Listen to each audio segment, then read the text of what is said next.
من الشيطان الرجيم بسم الله الرحمن الرحيم الحمد لله رب العالمين الرحمن الرحيم مالك يوم الدين إياك نعبد وإياك نستعين اهدنا الصراط المستقيم صراط الذين أنعمت عليهم غير المغضوب عليهم ولا الضالين آمين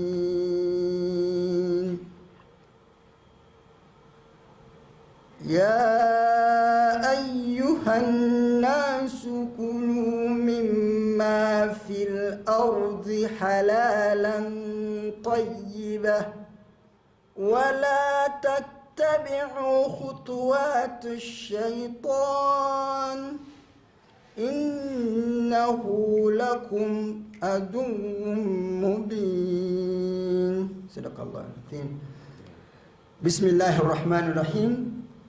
The guest of honor, distinguished government officials, development partners, leaders from the public and private sector, members of the business community, ladies and gentlemen, assalamu alaikum wa rahmatullahi wa barakatuh. It is my honor to welcome you to the Icciu Business Dialogue 2026. Today marks another important step in our collective effort to position Uganda as a competitive participant in the rapidly expanding global halal economy. We are grateful for your presence and your continued commitment to building ethical, sustainable, and inclusive trade. What is Islamic Chamber of Commerce and Industry Uganda? The Islamic Chamber of Commerce and Industry Uganda is a private sector institution established under the laws of Uganda to promote trade, investment, and enterprise that comply with the principles of Islamic commercial ethics. Our work is not limited to Muslim businesses. We promote business values that benefit every society: integrity, fairness, transparency, responsibility, responsible investment, and shared prosperity. Understanding halal. The word halal simply means permissible under Islamic law. While many people associate halal only with food,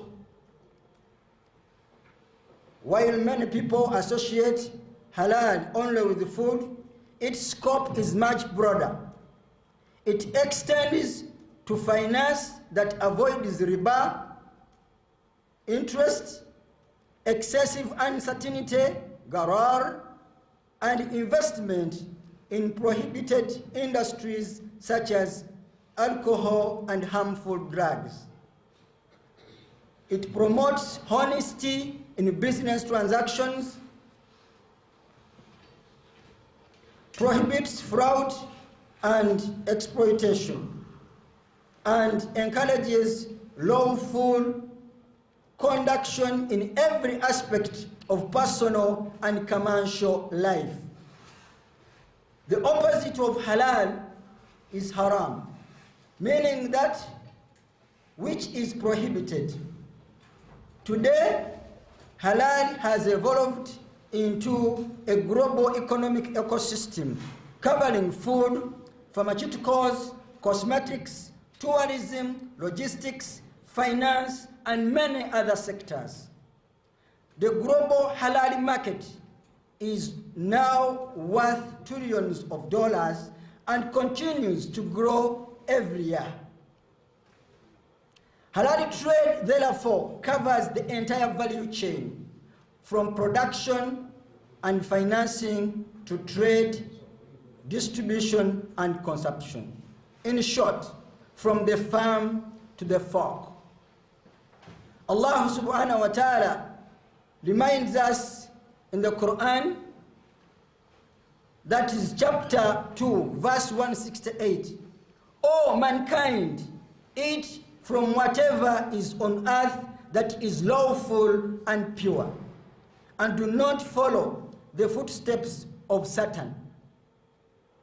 And that is to all of us, no Muslims, neither non-Muslims. All mankind is called upon to consume halal. This verse reminds us that halal is not merely about consumption, it is a comprehensive framework for ethical economic activity.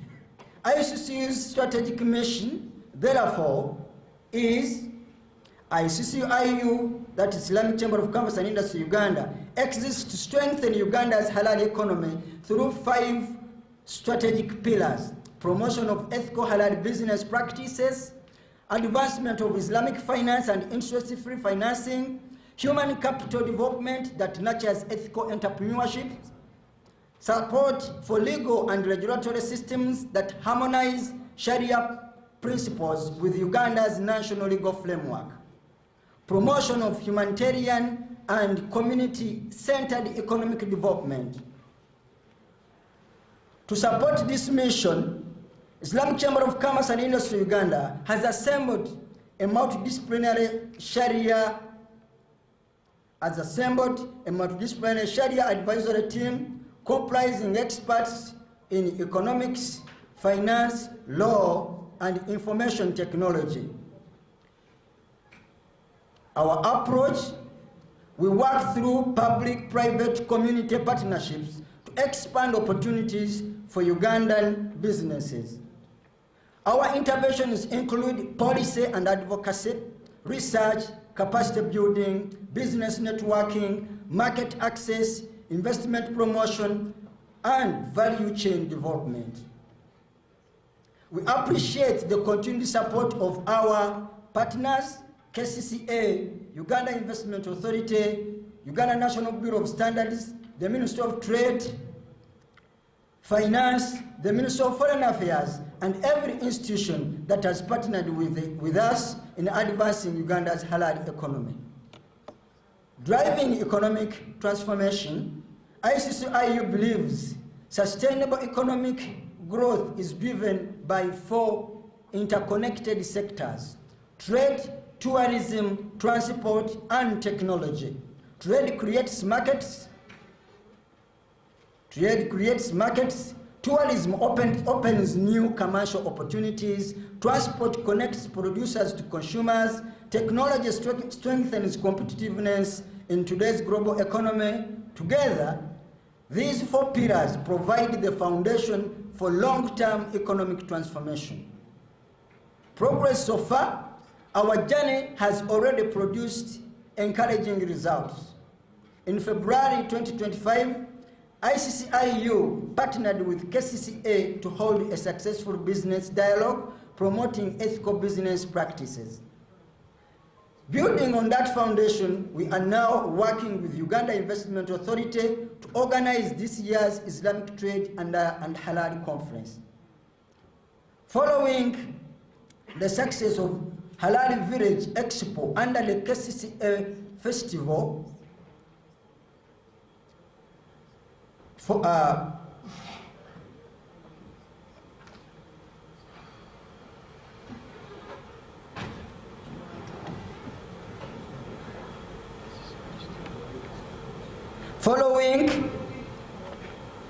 Following the success of the Halal Village Expo under the KCCA Festival framework, ICCIU will host the Regional Islamic Trade and Halal Conference on the 6th to 7th of October 2026.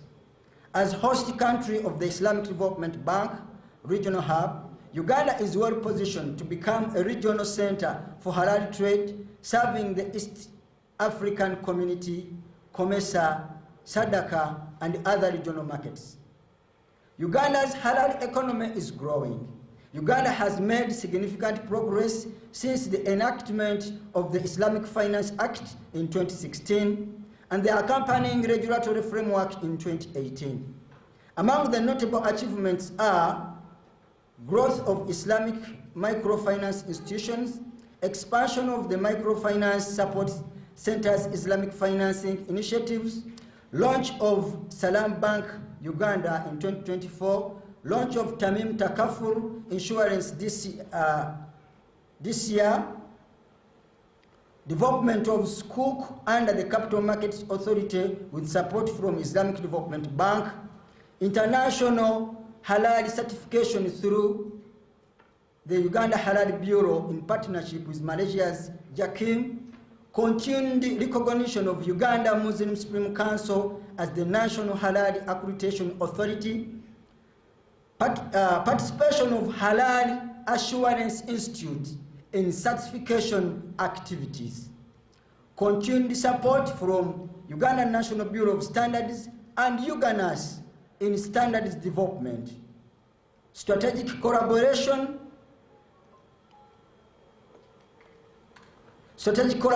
between UGANAS and Uganda Muslim Supreme Council on halal accreditation, establishment by Islamic University in Uganda of the region's first halal laboratory testing facility. These developments demonstrate that Uganda's halal economy is steadily taking shape. Looking ahead, Islamic Chamber of Commerce and Industry Uganda remains committed to mobilizing investment, strengthening coordination, and expanding Uganda's presence within regional and international markets. Through the Islamic Chamber of Commerce and Development, the private sector arm of the OIC, Icciu will lead a delegation, a trade mission to Qatar, Saudi Arabia, Jordan, and the United Arab Emirates, beginning on August 2026.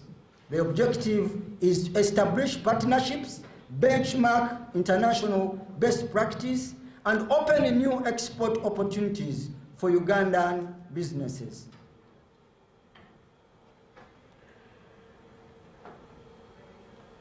Icciu Business Dialogues 2026. The business dialogues serve as preparatory engagements leading to the Regional Islamic Trade and Halal Conference. They are designed to build awareness, identity, challenges, develop practical solutions, and ensure that October conference produces lasting outcomes. The dialogue series will run on 22nd July, which is today, 6 August, the coming month, and 3rd September 2026, and will focus on 3 themes. Number 1, global halal market opportunities for Uganda's business community, access to Islamic finance, strengthening the halal regulatory framework to support business growth.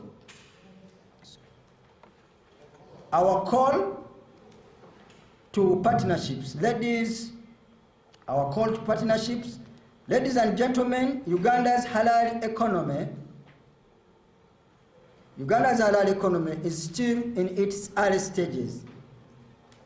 Like every emerging sector, it requires patience, discipline, investment, and strong institutional coordination. Its success will depend on genuine partnerships among government, regulators, development partners, academia, financial institutions, and the private sector. Most importantly, we must invest in awareness, institutional capacity, and skills development so that businesses fully understand and benefit from the opportunities presented by the global halal economy. Appreciation. I extend my sincere appreciation to every organization and individual whose support has made today's dialogue possible. Your partnerships continues to strengthen Uganda's journey towards becoming recognized participants in the global halal economy. May Allah subhanahu wa ta'ala reward you abundantly for your contributions. Thank you very much. Wassalamu alaikum wa rahmatullahi wa barakatuh. I remain Mwalimu Chigonya Elias, Secretary General. As I conclude, this is my one PowerPoint slide. I put it on this bigger screen. This is how far the opportunities we are connected. That as the member of the OIC with links to the Islamic Chamber of Development through the government of Uganda, which hosts the Islamic Development Bank regional office here, we have planned work we have not done as stakeholders. All of us here, these are examples of the stakeholders on my slide throughout. And I thank all the actors here who have contributed whatever to see that the halal economy flourishes. So my humble request, as I have mentioned to them in speech, all of here, they have played their role. So reflect on how we can connect all of those sectors to see that we light the bulb of Uganda's halal sector. I thank you. Wassalamu alaikum wa rahmatullahi wa barakatuh.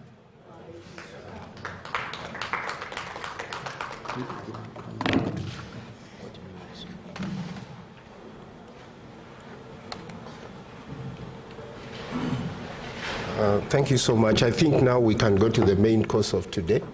The technical team will project Dr.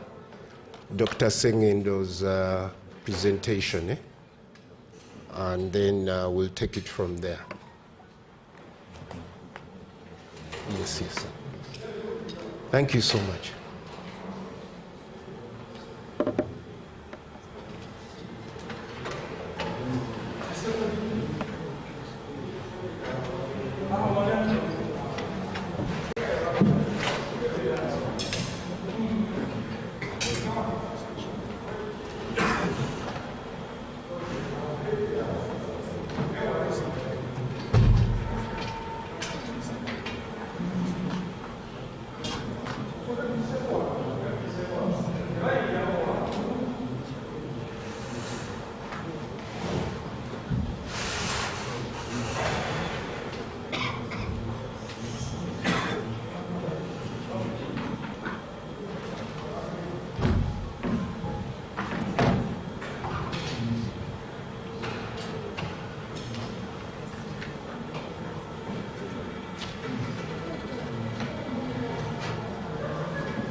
Excellent.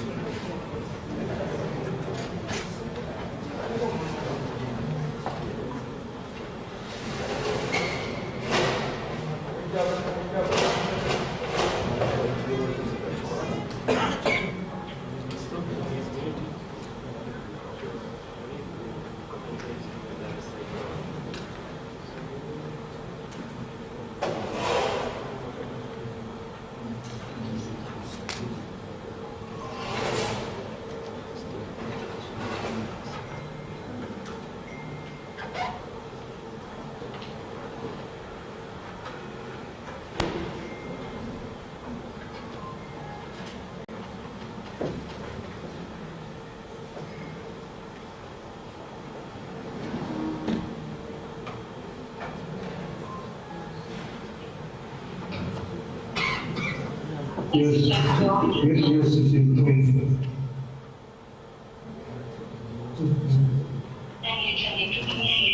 no, it's on.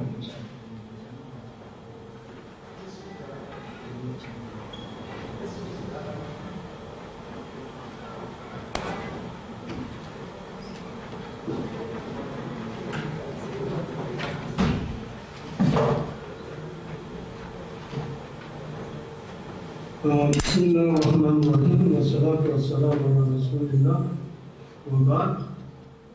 My body may now, dear participants. Yes, I'm audible. Okay. Bismillahirrahmanirrahim. Wassalatu wassalamu ala Rasulillah. First of all, I want to thank the organizers for inviting me to participate in this dialogue. It is so timely and important as we struggle to build the economy of our country, take it to greater horizons. I want to thank all the people who have worked to get us to this moment, and also to thank the government of Uganda for the various enabling policies that have been put in place to support the Halal economy in Uganda. And I want to thank all of you, the participants, for coming so that we can dialogue and see how best to benefit from the Halal economy that is globally growing very fast. I was requested to share some insights on the opportunities in the global Halal economy for Uganda, and I have some slides that I will go through. The first slide is trying to understand what a Halal economy is. It's an economic ecosystem of goods, services, and financial systems that conform to Sharia. It encompasses various sectors: foods and beverages, finance, tourism, pharmaceuticals, cosmetics, fashion, and many others. The emphasis we need to understand has to be put on the ethical production, transparency in the production and all transactions, and social responsibility. This is the focus of the Halal economy. Ethical production, you can add consumption as well, the transparency in all transactions, and the cardinal idea that the society's good is paramount for all of us. So that in whatever transactions we do, the welfare of society is the guiding pillar. And the benefits include ethical standards, transparency from production, transactions, consumption. It also generates enormous economic opportunities for entrepreneurs and businesses worldwide, and social well-being and community support. It aligns very well with the moral and social principles of Islam, including zakah, awqaf, hilal funds, and many others. The key drivers of the Halal economy are ethical and quality perception. It's associated with better hygiene standards, transparency, ethical sourcing, improved animal welfare in the case of the food sector. And it's also driven in many countries across all continents by the rising Muslim population and consumer spending. It's also driven by investment inflows, Islamic financial institutions. The Secretary General just talked about the Islamic Development Bank, which has its regional hub in Uganda, covering, I think, 6 OIC member states. Then food technology companies, delivery services, agri-tech, and many other areas for investment inflows. Then there is an increasing involvement of global brands, Neso, Unilever, and others. They're all taking up the Halal products and making them part of their businesses, meaning that these global companies therefore can easily distribute the Halal products globally through their various chains of networks. And there's global trade collaboration. We see this happening mainly on bilateral trade agreements, especially within the Asia region. So there are lots of bilateral agreements, and also in the MENA region as well. And as we think about Uganda's position, we should be looking at the establishing bilateral trade agreements. Namclass Secretary General has talked about visits to some of the Middle East countries that is being arranged. That's the way to go. Then enabling government policies and regulations. In Uganda now we have many regulations that allow Islamic finance, Islamic banking, microfinance, and others. And even in other countries, both in Europe, North America, South America, Asia. And this has nothing to do with the religion, basically. It's an issue of quality production and better standards of hygiene, which everybody and every region is interested in. So there is also improved capacity to meet standards. Meeting the Halal standards is one of the serious challenges, but we have institutions like SIMIC, which is an OIC institution, that's Standards Meteorology Institute of Islamic Countries, that establishes standards for halal standards for various sectors, and also provides capacity building programs. And in the OIC family, we have other institutions that provide capacity building programs to ensure that halal standards are met. There's also innovation, especially in organic, vegan, and sustainable halal products. There has been a lot of innovations in this sector. And again, Uganda can look at the organic part especially because of our good soils. We can capitalize a lot on that sector. And now you have many supermarkets and hypermarkets and e-commerce platforms that are specifically selling or providing halal products, which wasn't the case a few years back. And now you have many supermarkets, retailers, and hypermarkets, and several delivery platforms globally that are dealing in halal products. So all of these are helping the rapid growth of the halal industry. There's still some challenges. One of the major challenges is standardization and certification. Many countries, even in the same country, you find different companies or institutions providing halal certifications. Now, that gets confusion. So we are working on this in the OIC family to try to bring together the different halal standards bodies into one uniform, one organization, so that they can compare and agree on the global standards and certification for various products, inshallah. Consumer awareness, many people still associate halal products with Islam, which is true, but it's far bigger than Islam. It has nothing, it's not limited to Islam. Every religion and every culture needs good standards, healthy foods, and resources, finances. They want to borrow where there is no interest.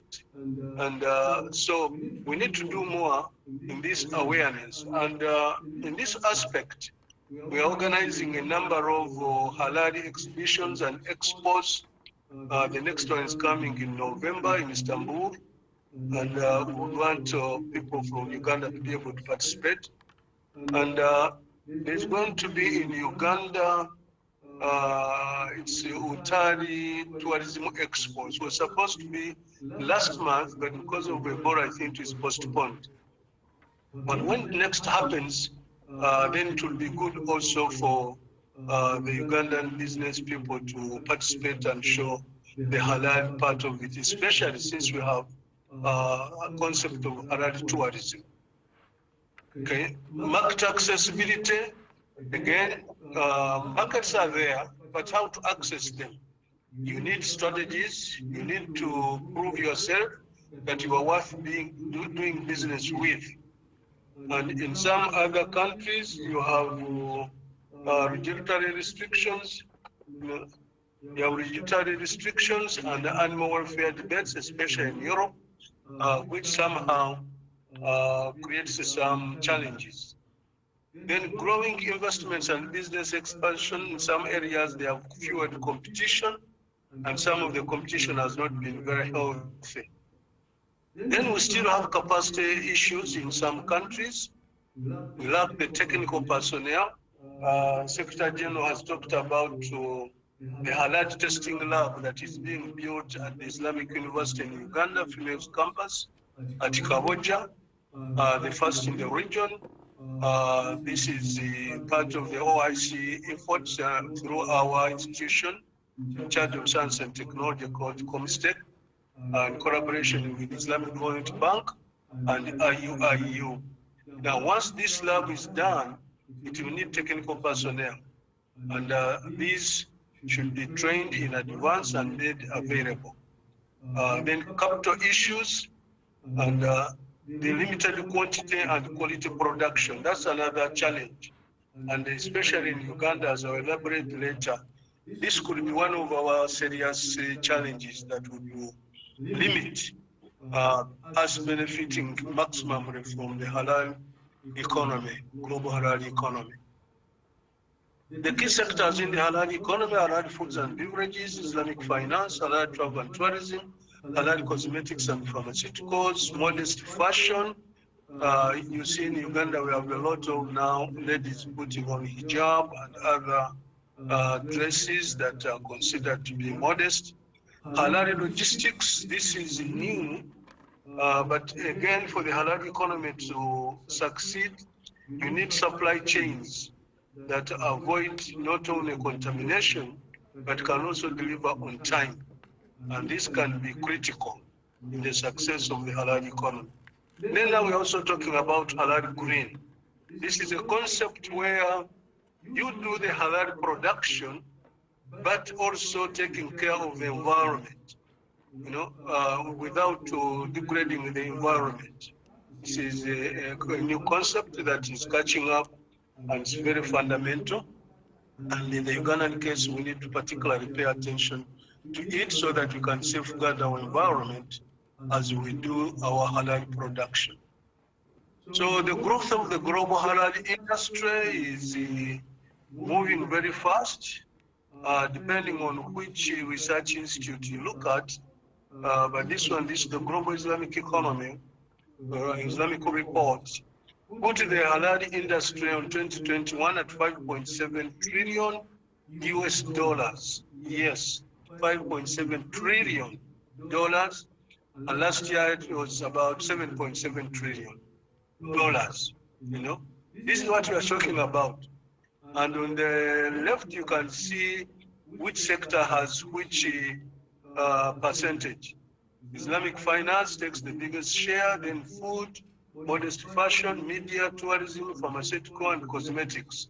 They are all at different levels of development. But halal Islamic finance is critical, and halal food. The top 15 countries in the OIC region, in terms of the global halal economy, Islamic economy, you have Malaysia, Saudi Arabia, United Arab Emirates, Indonesia, Turkey, Bahrain, Singapore, Kuwait. This is global, not only OIC. That's why you have Singapore, Kuwait, Iran, Jordan, Oman, Qatar, United Kingdom, Kazakhstan, and Pakistan. Keep that list in mind as we move forward. You will see that many of these countries are not very far from Uganda. Saudi Arabia, for example, Bahrain, Kuwait, Iran, Jordan, Oman, Qatar, Pakistan. We'll come back to this list later on. And that's the growth from 2018 to 19. Again, you will see that the greatest growth was in Islamic and halal food and beverages, represented by the grape cones. So what is Uganda's possible niche sectors? In my view, we have about 4 of them. Halal foods and beverages is one sector where Uganda can find a very serious niche. Islamic finance, modest fashion, and halal travel and tourism. These are niche sectors that can easily be developed in Uganda with the right strategies, right policies, and right support mechanisms. But let me focus on the halal food sector for Uganda's case, because Uganda is an agricultural country. Time does not permit, I could have focused on all of them, but I just picked the halal food sector or the agricultural part of it, just to make the point. Why? Because the halal food sector is about 43% of the global halal industry, and the halal food market is about $3 trillion, the food alone, and projected to grow to 6.32 trillion by 2030 in the next about 8 years. So it's a huge market, you know, and this graph shows again how it has been growing from 2020 to 2032. And if you look at the pie chart down, you will see the regions. You know, the biggest region in the light blue is the Asian Pacific. This is where the biggest market in halal food is. Then it's followed by North America. You know, it's followed by North America and Europe. Then Middle East is the yellow one. You know, and South America is the slightly dark blue. You know, so we are talking about a global market, you know, with the reach throughout all the continents. So it's not only in the Muslim world. But if you come to food in the OIC, where does the OIC countries get its halal food, especially meat? Number one exporter is Brazil, $27.9 billion in 2022. You know, India, number two, 24.3. USA, 15.4 billion. Russia Federation, 14. Indonesia, the first Muslim country, 13.13. Argentina, Turkey, the second one, 12.2. Australia, 11.2. China, 10.4. And Malaysia, 8.4. In other words, out of the top 10 exporters of halal meat and halal foods to OIC countries, only 3 countries are in the OIC region. That is Indonesia, Turkey, and Malaysia. And the rest are from outside the OIC region. Now, and who is importing this food? You know? And who is the highest importer? Indonesia, 25.8 billion in 2020. You know? So while Indonesia exported 13.13, it imported 25.8. So it's both an importer and exporter, but with a deficit. Malaysia 22.7, Turkey 21. It's also both Malaysia and Turkey are both exporters and importers at the same time. Saudi Arabia, it's about 20 billion, 19.8. UAE 17.7, Egypt 17, Bangladesh 11, Algeria 10, Iraq 10, Morocco about 10. You know, so those are the exporters to IC countries, and these are the top importers. And we're all talking about billions of dollars. So this is another way of looking at it. Where does the halal meat come from? The OIC, see Brazil, India, United States, Russian Federation, and so on and so forth. And in Europe, this is a growing market. The graph in the middle shows you how it is growing. So Europe halal food market is growing very, very rapidly, driven by increasing population of Muslims and increasing interest in clean and hygienic foods. You know, growing at an average of about 9.3% between 2025 and 2033. That's the projected growth rate.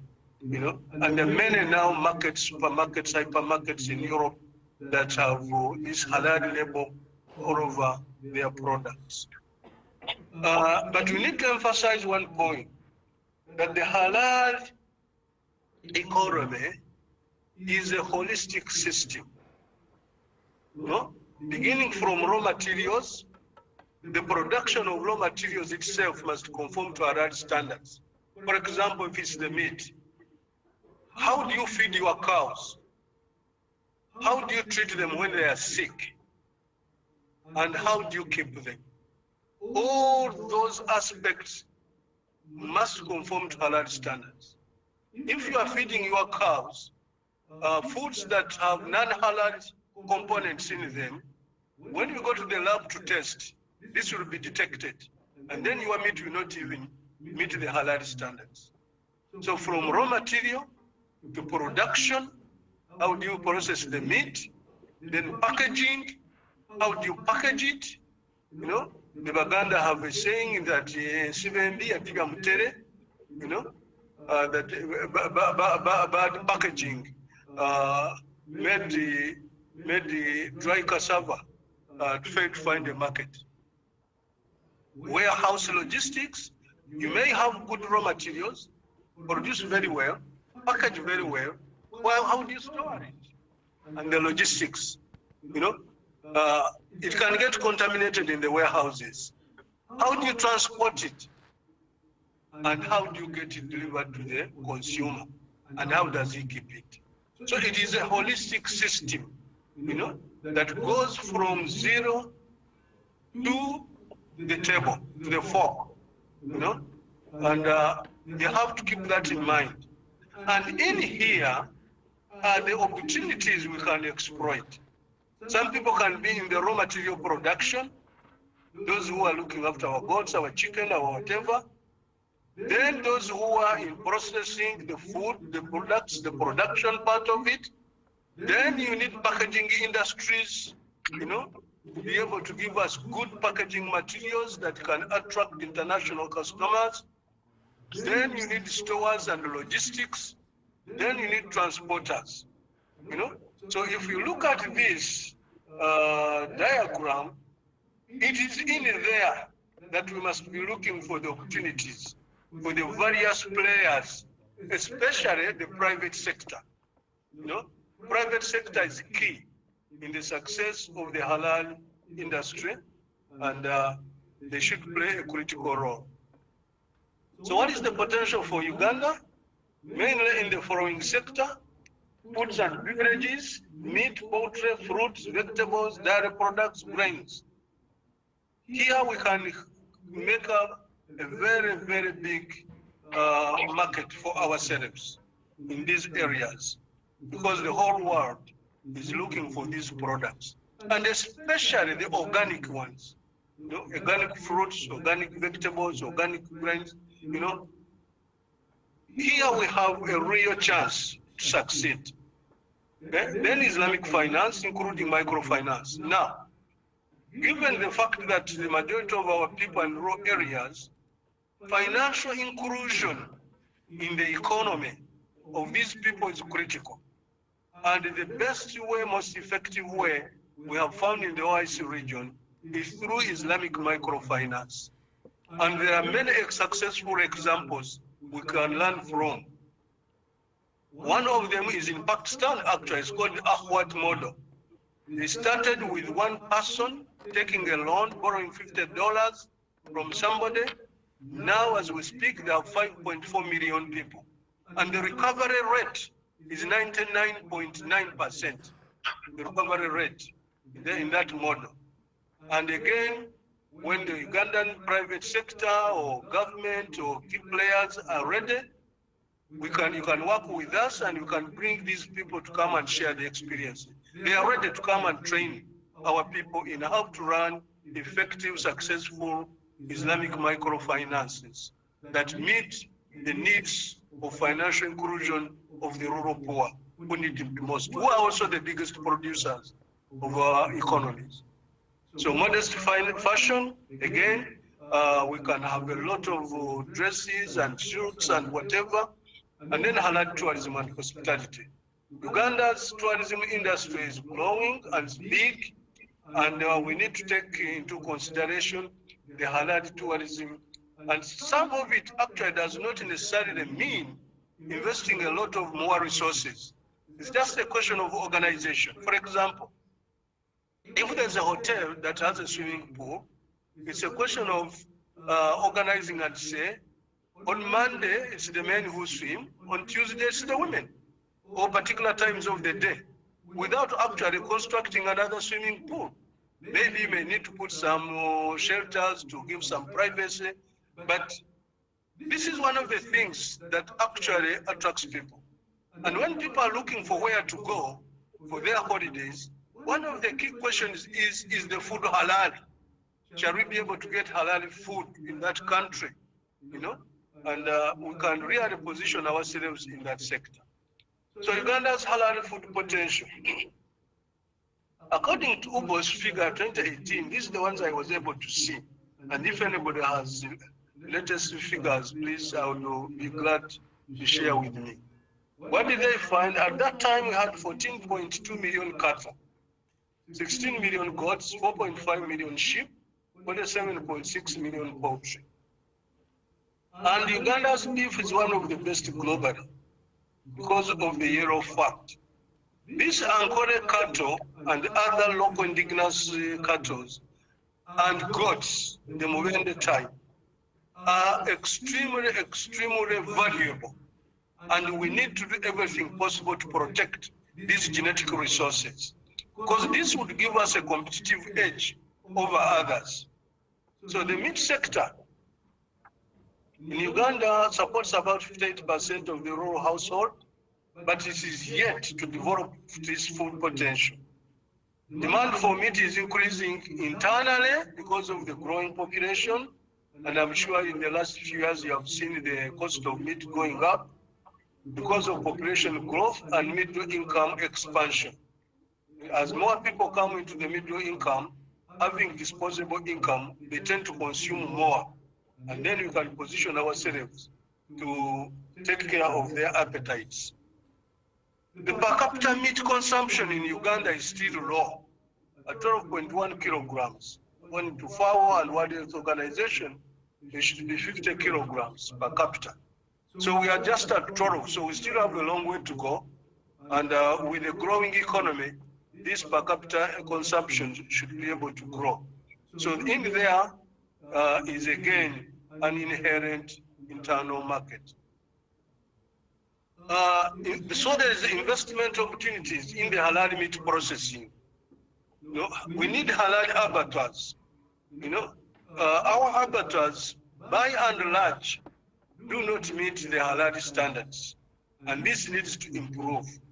For the meat to be halal, it's not only putting the cow down in the grass somewhere or banana plantation, make its neck face Qibla, and then you say, Bismillah, Allahu Akbar. Yes, that is important and it must be done. But what is the environment under which you are slaughtering this animal? And even more importantly, how did you treat this animal before getting it to the point when you slaughtered it? And then how do you actually do the actual slaughtering? You know, all these are various stages of halal, of ensuring halal meat outcome that many of us don't actually pay attention to.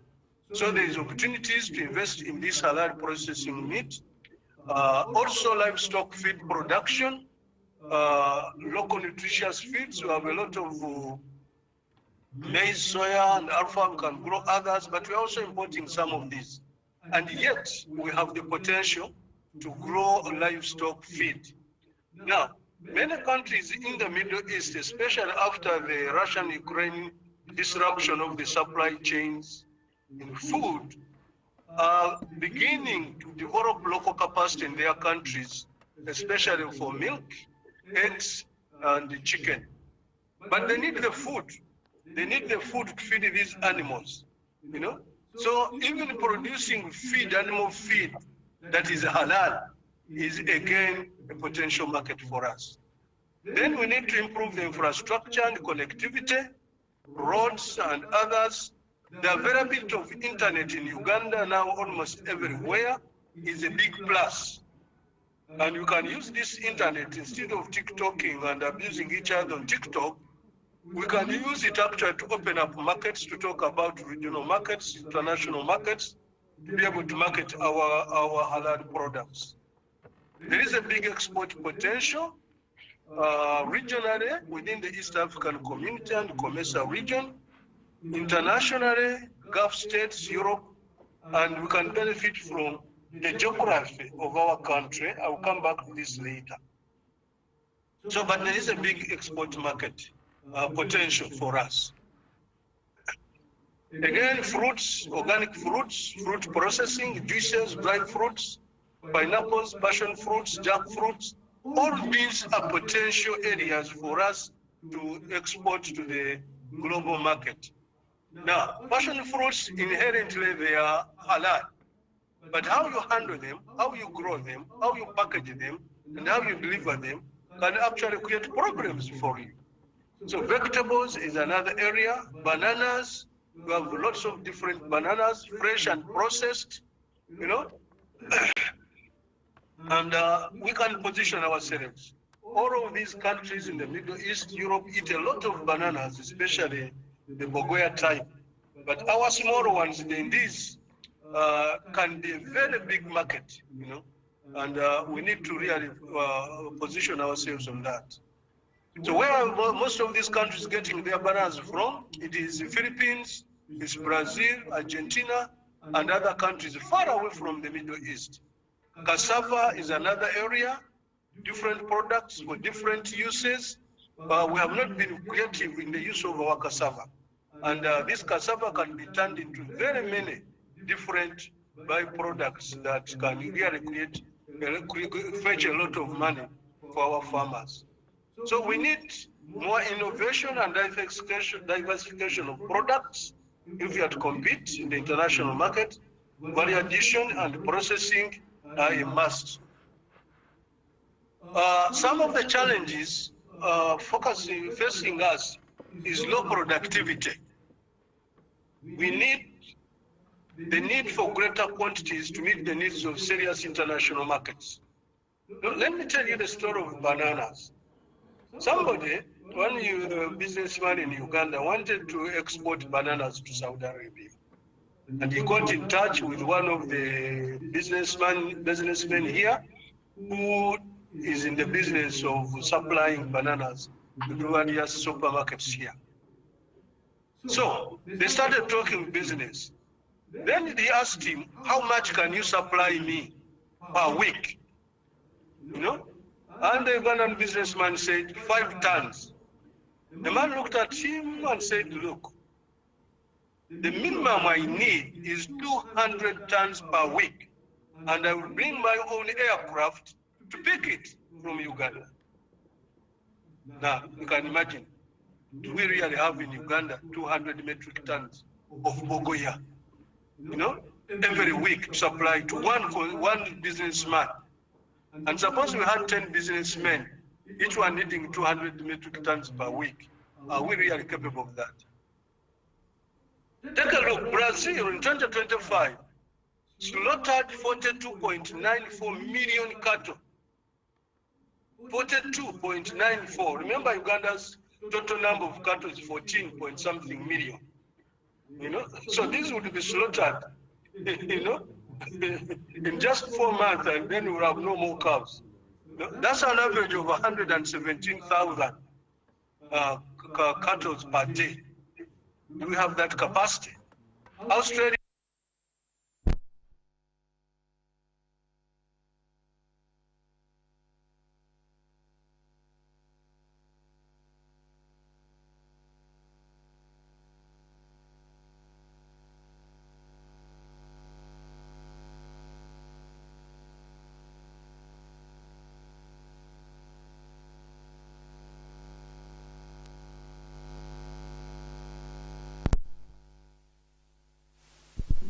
Was US dollars 2.68 billion.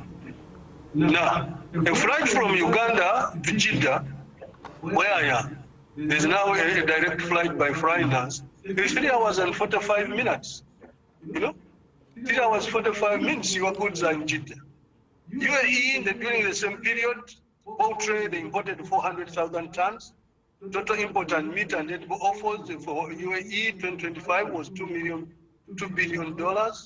Egypt was 1.37 billion. So just those three countries, if we were to do bilateral trade agreements with them, that market in itself, we can't even satisfy it. So this is low productivity. It's a big major issue. It's not only quality, but also quantity. Can you provide the quantity that is required and of the right quality, which is halal? So how do we overcome some of this? We need to aggregate, to find aggregation strategies, through cooperatives, PPP, public-private partnerships, youth and women groups, convert them into production units, and address some of the challenges we face now with unemployment. We also need to attract foreign investments, okay? Or separately, investors can invest on their own or in partnership with local partners, and matching importers with exporters. We need to bring in foreign investments. And we have tried a bit of this, but there has been so many obstacles we have encountered. Research and innovations. So we need to have serious research and innovations in the way we do our products and what we produce. And this research and innovation lead to R&D, to development, benefiting from the science and technology that is now available, like drones, the ones that fly, and mobile phones, technology, internet, and then enabling policies. Yes, government has done well in this area, but then the business community should look at other aspects where they think they need enabling policies, and then dialogue with government to be able to come up with enabling policies that can support export and import of production tools at affordable costs. So also, of course, we need to continue improving our infrastructure and logistics, our roads, railway, air transport. Again, when the standard gauge railway is finished and is linked to the Kenyan one, so transporting of goods from Uganda to Mombasa will be enhanced, because the railway system can take a lot of goods at a fairly cheap price. And also we need to develop our own air transport system. Uganda Airlines, well developed, can do much better, can help us in this aspect. The other challenge is limited technical capacity, but this can be built, as I've said. We have capacity within the OIC family to be able to build the capacities of our technical people in Uganda to do the necessary activities. Access to international markets, this again needs bilateral and the support of government. Government has a critical role in this one. The ministers responsible going out and meeting their counterparts in the countries where we want to export, and having a dialogue and meeting the business communities and fronting the private sector. There is a role for both private and public institutions in this. Low processing capacity, value addition is critical to improve the shelf life of our products, but also the value. And again, we are not very good yet in this. Packaging, as I mentioned earlier, we need to do better. Landlocked effects, this increases the delivery time. And we have to keep this in mind. It's one of the challenges because we are landlocked, but that can be mitigated by some other things. Lack of a well-developed Islamic finance sector. Yes, the laws are there, but this Islamic finance sector is still in its infancy. When it is developed fully, then Ugandans will be able to understand the full potential of this sector. And the cost of corruption and work ethics. Our work ethics needs to improve, and we need to distance ourselves from corruption. We don't think we can corrupt our way to the international market with halal products. No. They will come, you give them fake things, take them to their labs, and test them and find that they don't meet the standards, and then that's it. You have killed your own market. Now, let me give you a sample of goods in the supermarkets I was able to take from Saudi Arabia and Qatar. And then you can see what potential we have. We begin with aloe vera. You know, can you believe aloe vera leaves are sold in supermarkets? You know, and each kilo, this is Lulu here in Jeddah, each kilo is about 22 Saudi riyals, which is about 20,000 Uganda shillings. You know, a kilo of aloe vera. You know, and then you see the Hass avocado. This is from Kenya. This one actually was from Kenya. And Kenya, by the way, is doing very well. In many of our markets here, you find products from Kenya. Hass, we have a lot of Hass avocado, or we can grow even more, but you don't see it anywhere in this region. Meat, of course, the prices are very high. A kilo of meat, good meat, is an average of about 70,000 Uganda shillings a kilo. And in some cases, it's up to 100,000, you know, 100,000 Uganda shillings a kilo, you know. And this one, you know, even the banana flour, mpumumpu, are being sold, you know, at 12.5 Saudi riyals. That's about 12,000 Uganda shillings per kilo. And gonja, you know, green banana is about 18,000 Uganda shillings a kilo. You know, for us, the mpumumpus or the banana flowers, we just throw them away. Here, people are importing them from India. You know, Hass, again, this is Kenya. You can see Hass avocado, that's about 20,000 Uganda shillings per kilo. Dragon fruit is about 17,000 per kilo, and dragon fruit can grow very well in Uganda. I have some in my garden, you know, and I know they can grow very, very, very well. Kenya is beating us again on this one. Lime, you know, see almost 12,000 Uganda shillings per kilo. Even the lime leaves are being sold, you know. You see? They are being sold at a rate of 60,000 Uganda shillings per kilo. If you look at that diagram carefully, the 3.4 is a small quantity, but 1 kilo costs about 63,000 Uganda shillings of lime leaves, you know, which we throw away. Onions, the smaller ones, I don't know if you remember those smaller ones. This is about 24,000 Uganda shillings per kilo, and these are from India. And the big ones is about 25,000 per kilo. Pineapples, it's about 8,000 per kilogram. Yeah, things are sold in kilograms. It's not give me one pineapple for 4,000 Uganda shillings. No, they put it on the scale with its husks and measure it, and whatever comes out, each kilo is about 8,000 Uganda shillings. You can imagine how much money our big pineapples would fetch. You know, some of them are 3-4 kilograms. So this would be a big market. Pomegranate is about 24,000 Uganda shillings per kilo. You know, and again, this can grow very well. Sugar cane. And by the way, if you see the sugar canes here, they are very small and dry. In the picture, they look big. In reality, they are less. They are very, very small. Not anywhere near our sugar canes. But how much does this cost? A kilo is about 13,000 Uganda shillings a kilo of sugar cane. You can imagine those people selling sugar cane somewhere in one of our markets, how much money they would be able to get.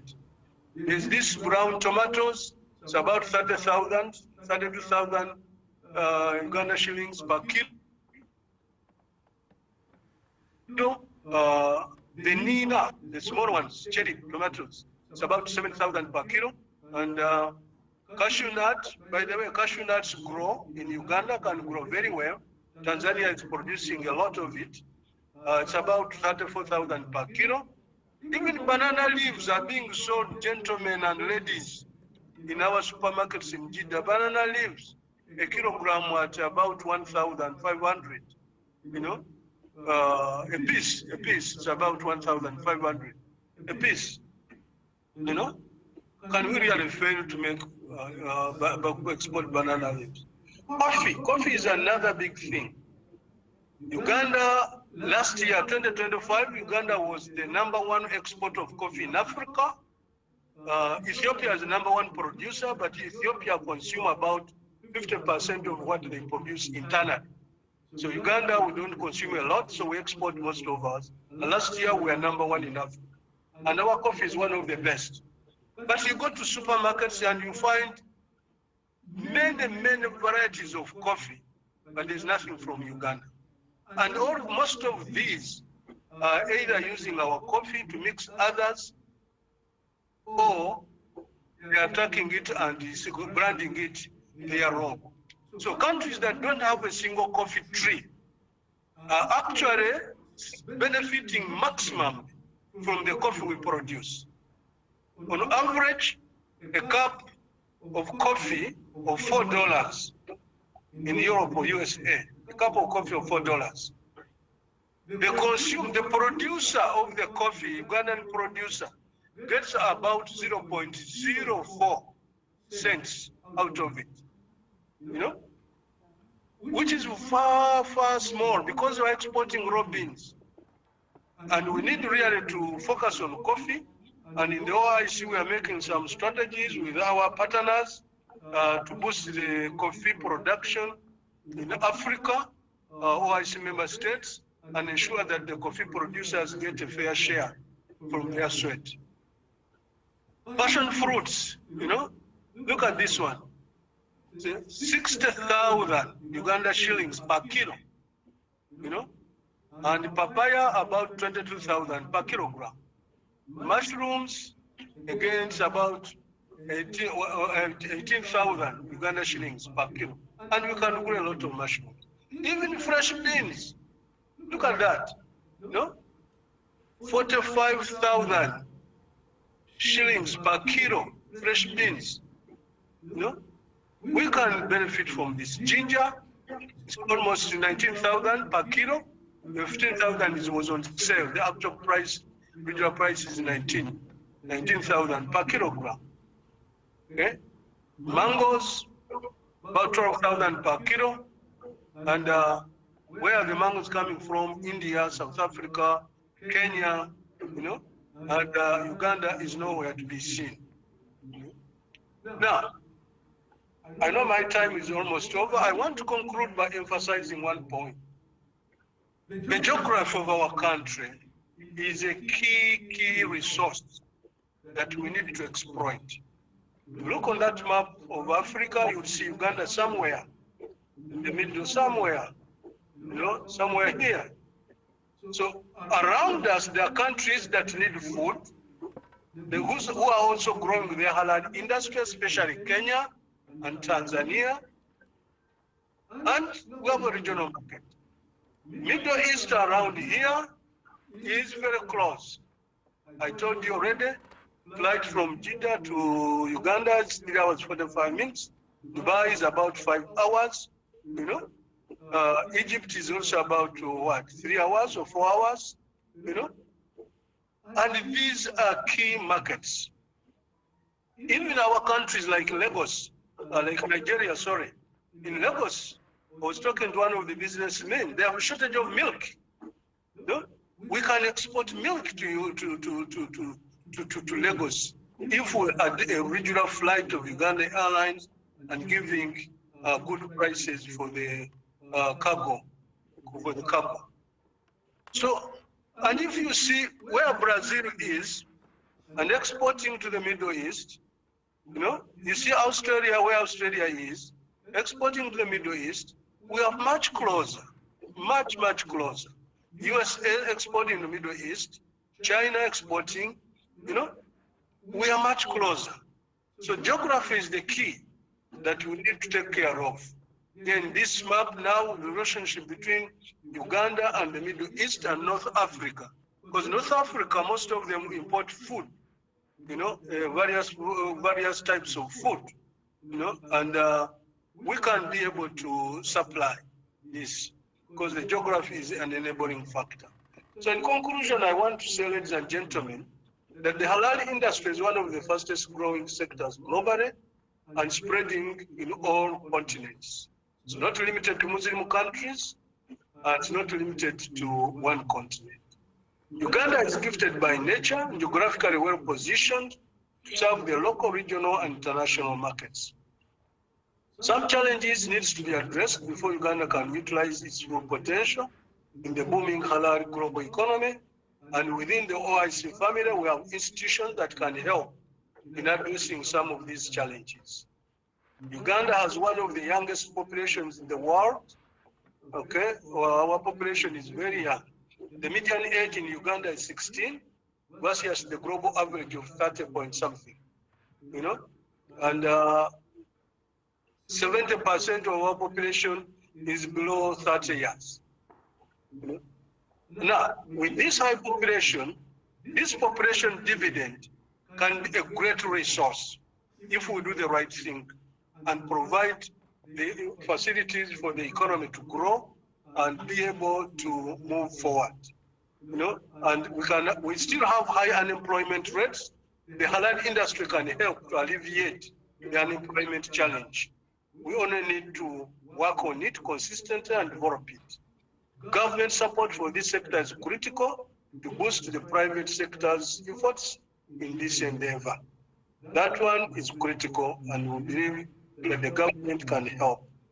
Now, I want to end with these two slides of abattoir.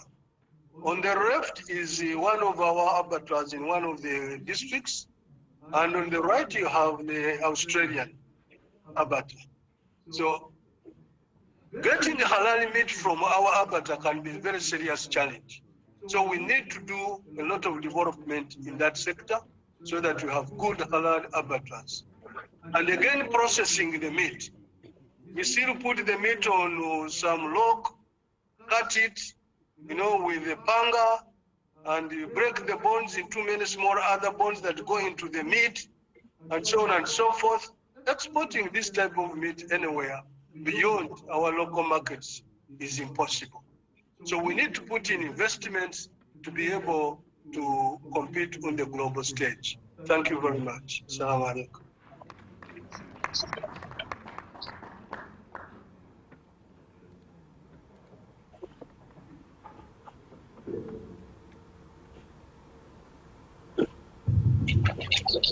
Thank you very much, Dr. Doresa. I think now we are going to take some questions. As you prepare your questions, I'm going to just engage Doctor to answer some questions that came online. I'm supposed to give you a few remarks after his presentation, but I feel like everything has been covered. And then for the purposes of our audience today, obviously, it's a big opportunity, but like all opportunities, it would take some work. I shouldn't leave the podium without thanking Dr. Kawesa for giving us his time and a very wonderful presentation. As you have seen, there are mainly 4 categories of opportunities, starting with food sector. Some people tend to call it agriculture, but I think it's the food sector. Then you move directly to modest fashion, Islamic finance, and hospitality and tourism. These are all big sectors, and I think that this is a big opportunity for us and for the members of the Chamber of Commerce.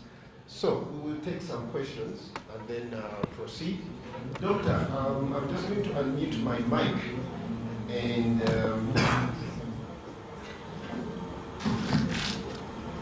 I just check for me if you can hear me, please, because now I'm unmuted. Dr. Singh, can you hear me?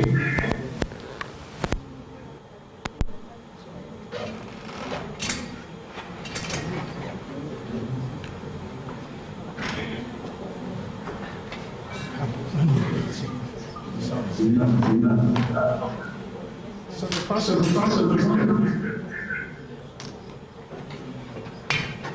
think I may have a feedback. The first question. There is echo. Let me get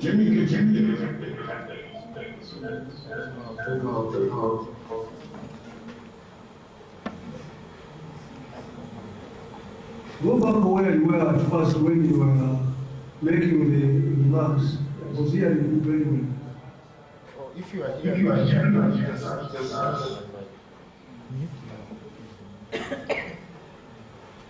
think we are the first question is Uganda has traditionally exported raw agricultural commodities.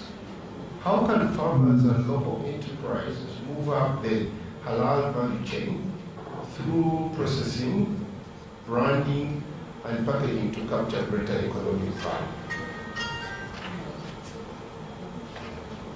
okay.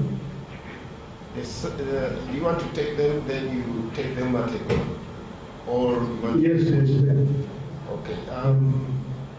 Considering that most Ugandan farmers are smallholder producers, how realistic is it to expect them to meet the stringent halal production, traceability, and quality assurance requirements of international markets? That's question 2. Question 3. If Uganda invests in developing a halal industry today, what measurable indicators should we use over the next 5 years to assess whether the strategy is delivering meaningful economic benefits? I think you take those 3 first, and then we'll take it from there. Thank you so much. Okay, thank you very much. It's true we are still dealing and exporting raw commodities and not doing a lot of value addition. Again, one, we need capacity. We need to benchmark, first of all. A country like Malaysia, many good products are produced at home, at people's homes, in the backyard and so on. And the technology has been developed for that, and they ensure clean, hygienic products. So we need to benchmark, and this also goes with the second question, smallholder farmers or producers. We can empower them, through microfinance, through capacity building, through aggregating these smallholders into a bigger unit. There is a model I have worked out for rural economic development for Africa. I don't have the time. Next time I can share that. But this looks at a nucleus businessman, investor or private sector, going to the rural area and supports the rural farmers to improve their production, the quantity and the quality, develops their capacity, supports them financially, and helps them to access the market. It's doable. It has been done elsewhere. It's doable. But we need investment, capacity building, and technology, appropriate technologies and transfer, and then working in serious groups like cooperatives or youth organizations, women, community-based institutions, and then creating an ecosystem where the producers are linked to the buyers and exporters, buyers, processors, and exporters. That's doable, but it requires capacity building, financing, and strategy. And in future meetings, we can discuss how this can be done.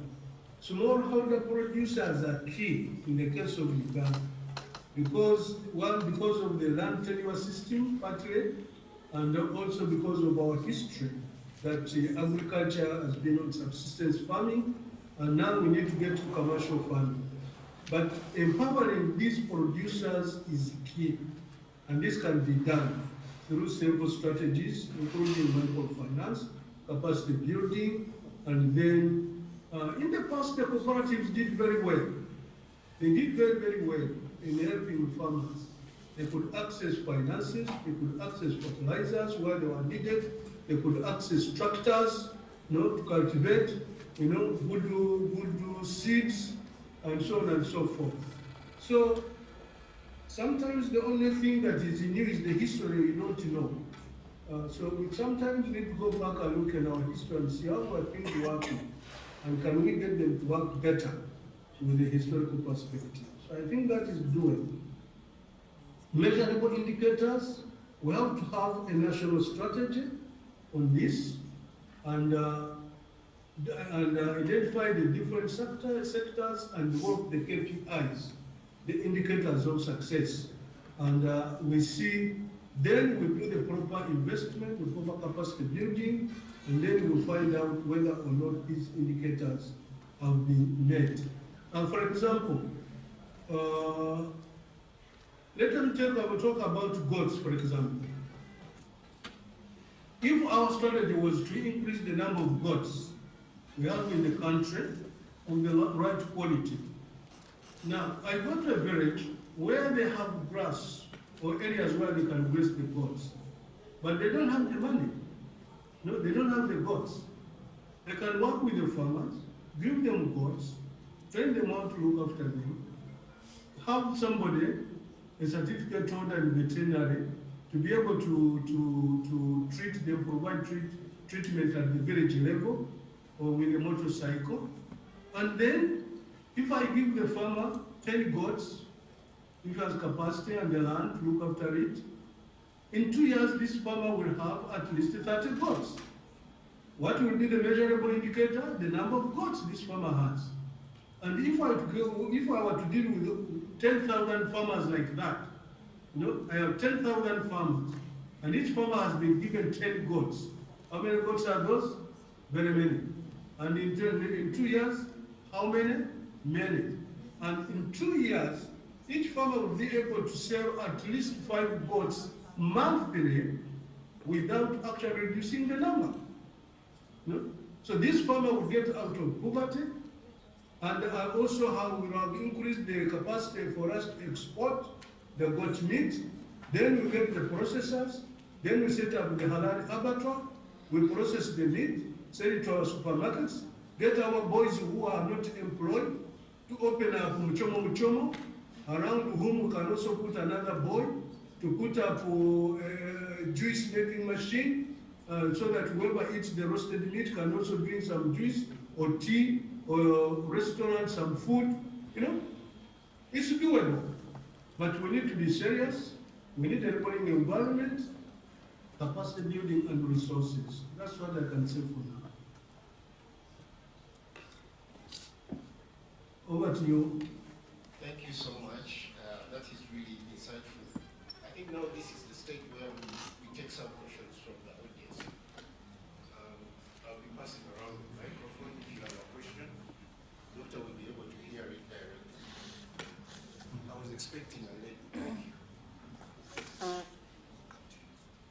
Assalamu alaikum wa rahmatullahi wa barakatuh. Nice to see you, Doctor. Thank you very much. Yes, Zahra Mohammed, former student of IUIU.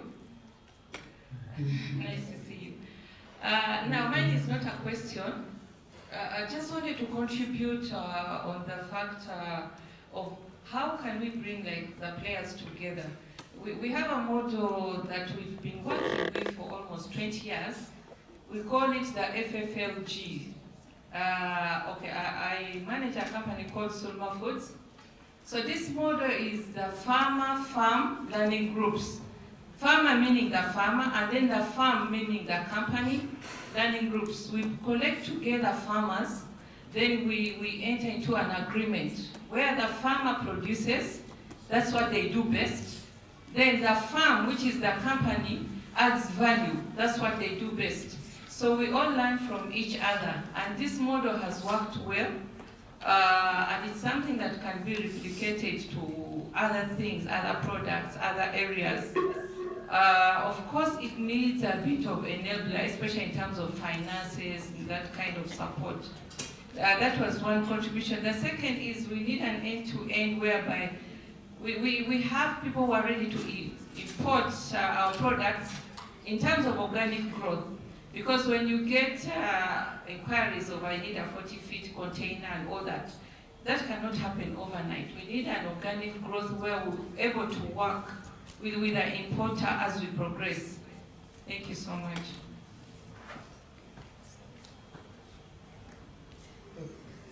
Thank you very much. That's very insightful.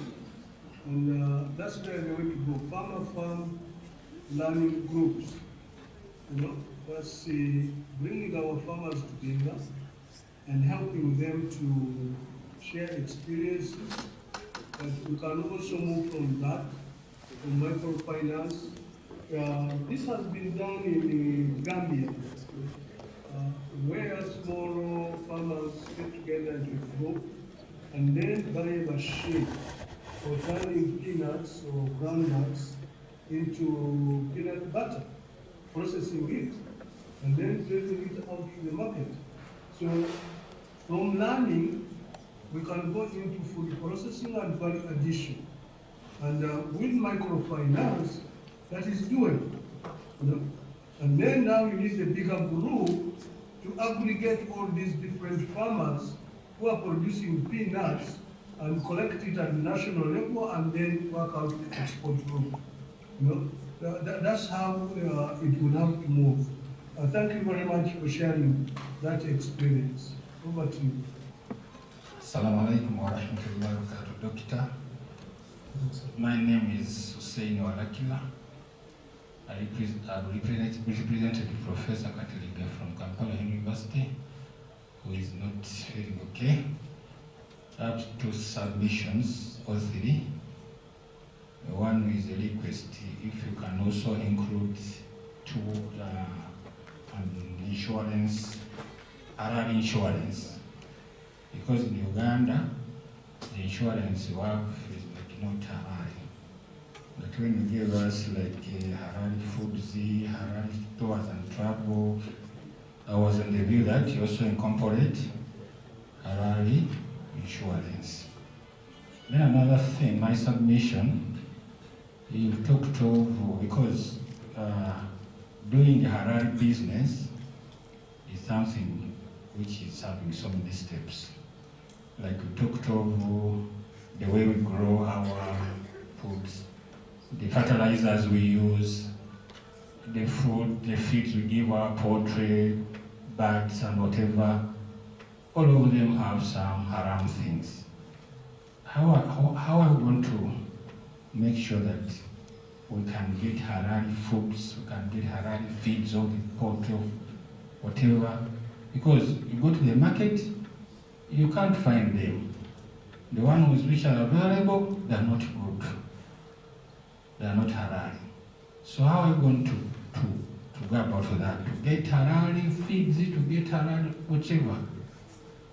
Then another request, Professor, Doctor, if you can arrange, either we come there, we benchmark as we said, how halal businesses are done, maybe go to Malaysia, or you can assist us, bring some experts from Indonesia, Malaysia, Pakistan, those countries, which have the experience of halal businesses, to come here and meet us and organize a very big conference so that they can train us. Otherwise, we are still green about halal business.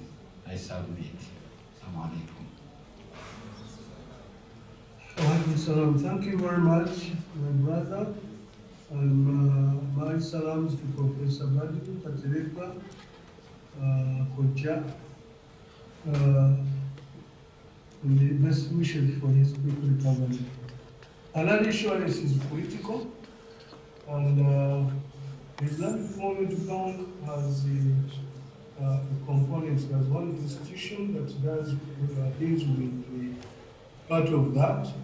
And again, as you said, we can benchmark from other countries. Malaysia is a good one. Malaysia is one of the best in those areas. And then the financial institutions, Salam Bank and others can open up some investment in the Halal insurance.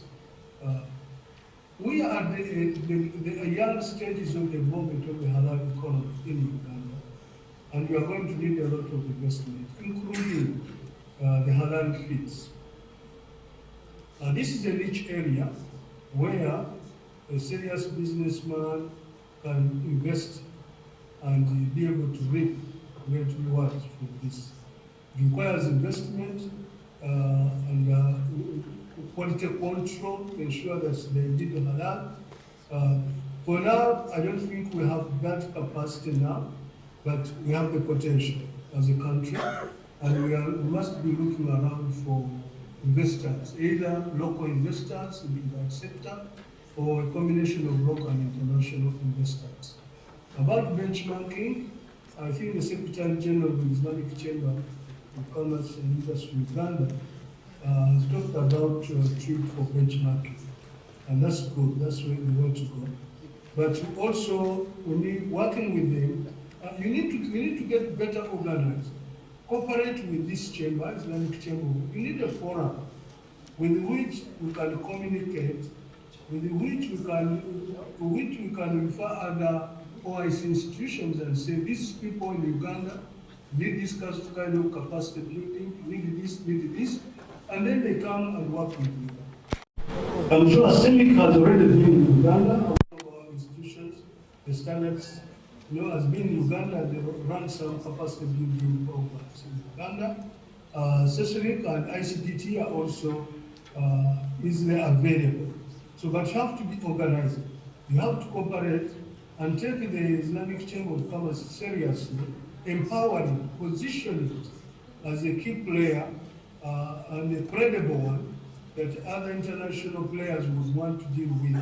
Then through it, you can get a lot of support in terms of capacity building and also looking for investors and markets and so on and so forth. That's what I can say for me. Thank you. Thank you very much, Doctor. My name is Haji Masood Obey. I call you my dad. For Basa UAE. Yes, my son. Yes, thank you. Now, I would like to thank the organizers of this dialogue. It's very interesting, the side of our business perspective, especially for us Muslims. I personally, I head a very big community in the business sector. That is the Uganda Forex Bureau and Marine Limited Association. In 2018, when Parliament proposed the Islamic banking system, I immediately applied and registered for a bank. In fact, I was the first to apply for an Islamic bank. And later, Salam Bank came in, thank God, they had issues with the government, and solved that matter, they had to issue the licenses. But the biggest challenge we are having, or we are going to have, especially as the Muslim community, we are advocating for halal businesses, yes, true. But in are the business sustainable? Like for example, the banks, the one we have now, Salam Bank, is the only Islamic bank we have. When they allowed us to operate the Islamic banks in the country, that time the share capital was 20 billion. But after issuing the license, they can now operate, it was increased to 150 billion.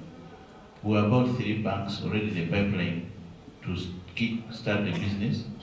But when they raised from 20 billion to 150 billion, most of us were kicked out. Now, the only way we can survive in this halal business in this country is to have as many similar businesses like banks. We need to have more than, I think, 10 banks doing Islamic banking. Some bank itself is at risk of closure within a shortest time because management itself becomes a problem. The Bank of Uganda has to employ people to manage the Islamic banking system, and we have only one bank. So I encourage members, both in the country, both in the whole, to try as much as possible to open up similar business, to support the existing businesses. And those who are, like I call my dad, Dr. Senyindo, those who are abroad, to help and connect us to investors that can come and join hands with us and we open up these banks and businesses similar to done abroad. Secondly, we can also do export in small scale. Is the gentleman failed because of 200,000 tons, but I feel we can do small scale export. I personally did some research in Saudi. I went to some shops, was asking if I can supply bananas. But like he said, exportation and the quality assurance becomes an issue. Now, the issue of insurance, just to guide my brother here who asked, we already have an Islamic insurance company registered. It is now about 1 year in the market. It's called Tamini. Tamini Insurance is in partnership with Salam Bank. Because to access financing from a bank, the loan has to be insured. So before we were complaining that we are getting Islamic financing, but we are being insured by the other insurers which are not Halal. So we are now lucky we have Tamini on board, but like I say, let others also come up to support this one. These insurers are regulated. It's using IRA, they're regulated insurance companies, but you cannot employ people to regulate one company. So let's come up as Muslims and we open as many companies as possible to support the existing ones surviving in the market. Thank you very much. Thank you very much for those comments. Now, I'm going to take one question. Then we are going to hear from Dr. Khadija. After Dr. Kawesa answers that one question, we'll go into the presentation of Dr. Khadija, the discussant. Please keep your questions for our later session. Thank you so much. Thank you, Doctor. By names of Duke Edward Collin, I'm a media practitioner for several decades now. Your presentation, I start with your remark that awareness about halal sometimes is centered on Islam. That whenever you talk about halal, somebody just thinks about Islam. And your presentation has enlightened me that it's the opposite, and I've seen the benefits as per your explanation. Again, your presentation has reminded me of a certain complaint which was aired in one of the business conferences some 15 years ago. We were in Imperial Royal there. One Hajj complained that he was the first one to export flowers from Uganda. Then there was something called unfair competition, whereby others just saw what he was doing, adding, and they started copying. That Ugandans have that habit of copying. In the end, you find yourself out-competing yourself, and that's where poor quality and substandard items come from. Then he also told us after he left flowers, he started exporting human people, that is human labor, to Iraq. He was the first one. Then other companies also followed. And what followed, there was, enough aircraft at the airport to handle the consignments, called storage facilities at the airport were limited. They were over-competing each other in terms of flowers and even the raw foods we are talking about. So in your presentation, I expected maybe 20 years later after that remark, whether there are some changes at Entebbe handling services, that cold storage, where some items are left to rot because there are no storage and aircraft to lift them to their destinations. Thank you. Thank you very much. Halal media is one of the sectors in the halal economy, and it's very critical. Providing people with news, correct news, at the right time to raise awareness. And we need to do a lot of more awareness, as you said, about halal, what it means, what it stands for. many people still associate it with being a religious phenomenon, when actually it is a human phenomenon. You know, about quality, hygiene, ethical practice, ethical production and consumption. And you in the media, my brother, you can do a lot of assistance in spreading the correct information. Now about the flowers and cold storage, I don't know what's happening at Entebbe Airport, I'm not privy to that. But what I know for sure is that if we are going to be very successful to position Uganda as a serious competitor in the Halal economy on the global scene, we need to develop the infrastructure. As I said, it's a holistic system. Storage is one of the key things. You know, inland dry ports are critical, storage facilities, cold storage or home storage, whatever it is, you know, are critical.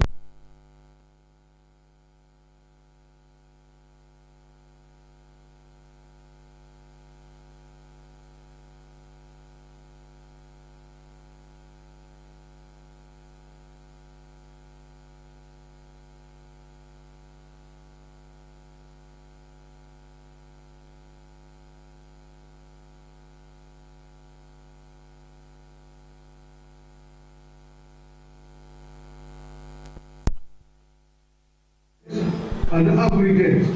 Somebody has a business partner in country X who needs, like a few months ago, there was somebody looking for 60,000 tons of chicken breast, 60,000 tons per week.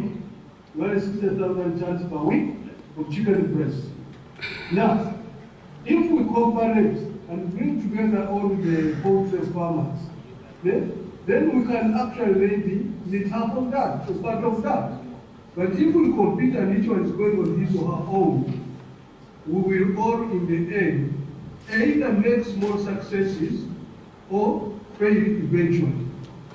And other countries, business people come together, especially in the private sector, through honesty, honest dealing, and no corruption, no cheating, ethical practices in business, and aggregate their resources and confront the international market together as a team. And that's what we need to do if we are going to succeed. Especially so that the majority of our producers are small farm holders. I don't think there is anywhere in Uganda anybody with a banana plantation of 300, 500 acres. No, maybe not. If there's one, maybe one or two. You know? But in some countries, you go to a banana plantation and it's 3 square miles. You know, it's all bananas, all coffee. You know? So our strategy ought to be cooperate rather than compete. Build each other's, benefit from each other's strength and go for a win-win situation, rather than a lose-win situation. We talked about the man who started the labor, export of labor. Again, this needed to be done better. If you come to some of these countries, the wages being paid to Ugandan workers are much lower than workers from other countries. Why? The other countries negotiated with the receiving countries at high level, sometimes at government level, you know, and agreed on the minimum wages for their workers. You know, I have several. You know, I have a driver near me from Uganda, and other drivers with whom he stays from India and other places.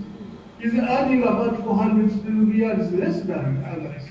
You know, but if we were able to cooperate as all companies exporting labor to wherever, and say, let's now, say this country needs so many people, this company can bring so many, this can bring so many, this can bring so many, and let us go and negotiate in advance the conditions of service for our workers and the labor and the wages. That way our labor, our kadamas, they are called, you know, will be earning far much more and living in better conditions. So, ladies and gentlemen, we hear nothing from me today. Hear this one thing. If the halal economy is going to succeed in Uganda, we need more cooperation than competition. Assalamu alaikum, and I have to go have another meeting. Organizers, I want to thank you again for giving me the opportunity to share in this dialogue. And I want to thank all the people who have asked questions and made contributions. Let us keep the dialogue moving. We are in the early stages of the halal economy in Uganda. There is a lot of potential. I have no doubt in my mind about that. But we still have a lot of work to do ahead of us. And we need to support the Islamic Chamber of Commerce. Use it as our platform, as our gateway to the world economic, halal global economy, inshallah. Assalamu alaikum. Just give me 1 minute, Doctor, to appreciate you.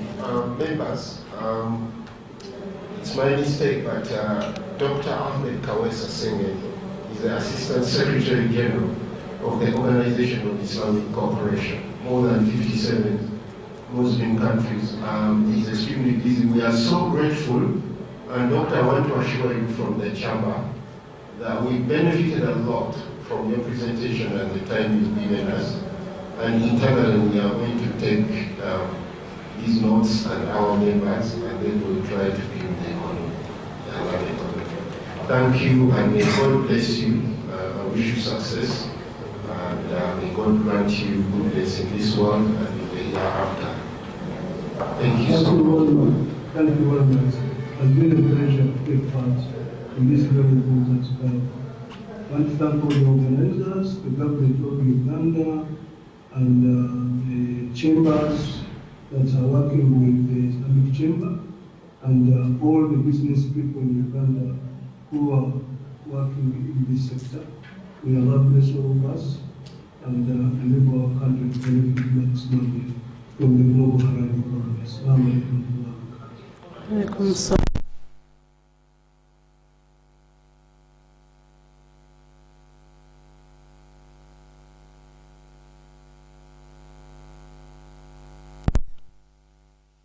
I've been listening to your concerns and the questions that you're raising of a policy nature, but when it comes to the practical aspects, allow me to introduce Associate Professor Dr. Icciu, and her talk is going to be on Uganda's readiness, certification, value chains, and export pathways. Now, you will forgive us that she was supposed to come immediately after Dr. Kawesa's presentation, but I was aware of his time constraints and I really needed to give him more time. But some of the questions you've been asking, I presume, are going to be touched on, because now we have somebody from here who is in the industry, and I really beg you to give us 30 more minutes so that she can give her presentation. Thank you so much.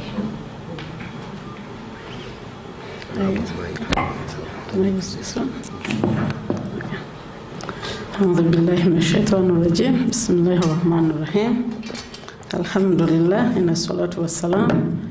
Am I audible enough? Okay, thank you. I'm really honored to be here, and most importantly, to co-share a platform with my mentor, my former boss, my parent, and my role model. I don't take that for granted, and I thank the Almighty Allah for that, for this opportunity, but I also want to pray to Allah to continue blessing Dr. Sengendo in all his endeavors and wherever that he will be, and whatever he will do for the Muslim Ummah, for as long as God still gives him life and health. And we pray to the Almighty Allah to give him long life and good health. Respected members of the Uganda Investment Authority, respected members of the Islamic Chamber of Commerce, respected members from Uganda Muslim Supreme Council, our different halal certification bodies, members representing different organizations, members representing government in different portfolios, the online audience, members of the media, brothers and sisters in Islam, ladies and gentlemen, may I greet you with the best salutations taught to us by our beloved Prophet Muhammad sallallahu alaihi wasallam, that Assalamu alaikum wa rahmatullahi wa barakatuh.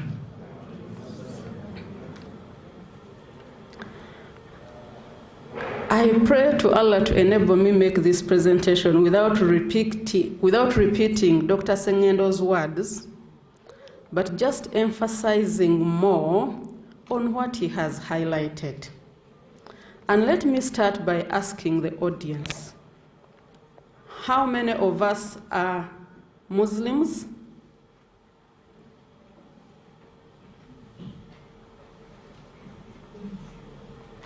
How many of us are Christians? How many of us are pagans?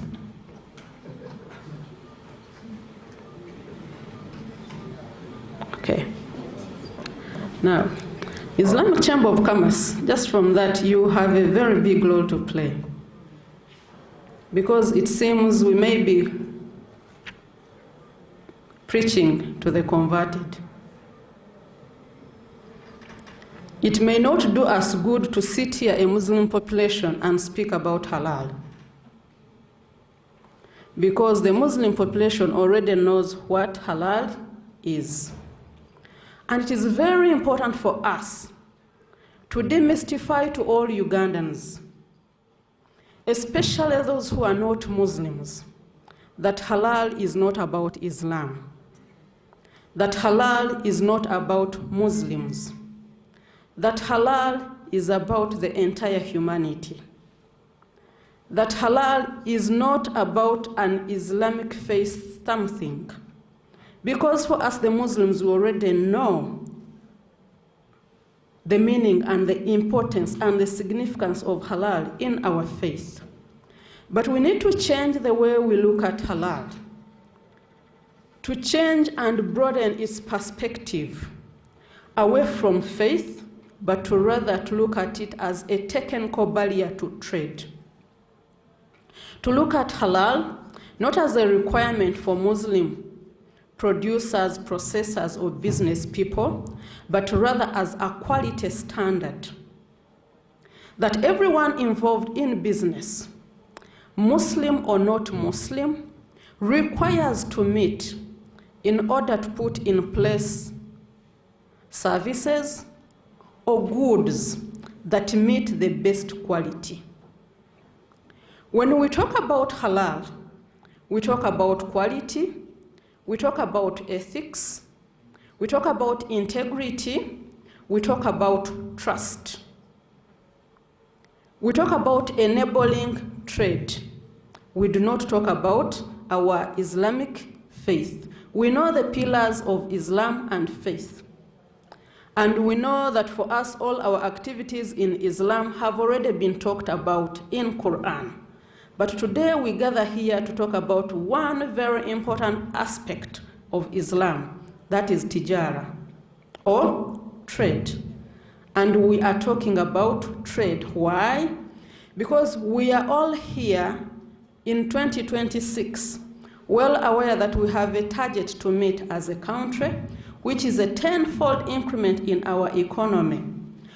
The only key that we are going to use to increase our economy from the 50 million US dollars it is today to our dream of 500 million US dollars, the only key that we need is halal.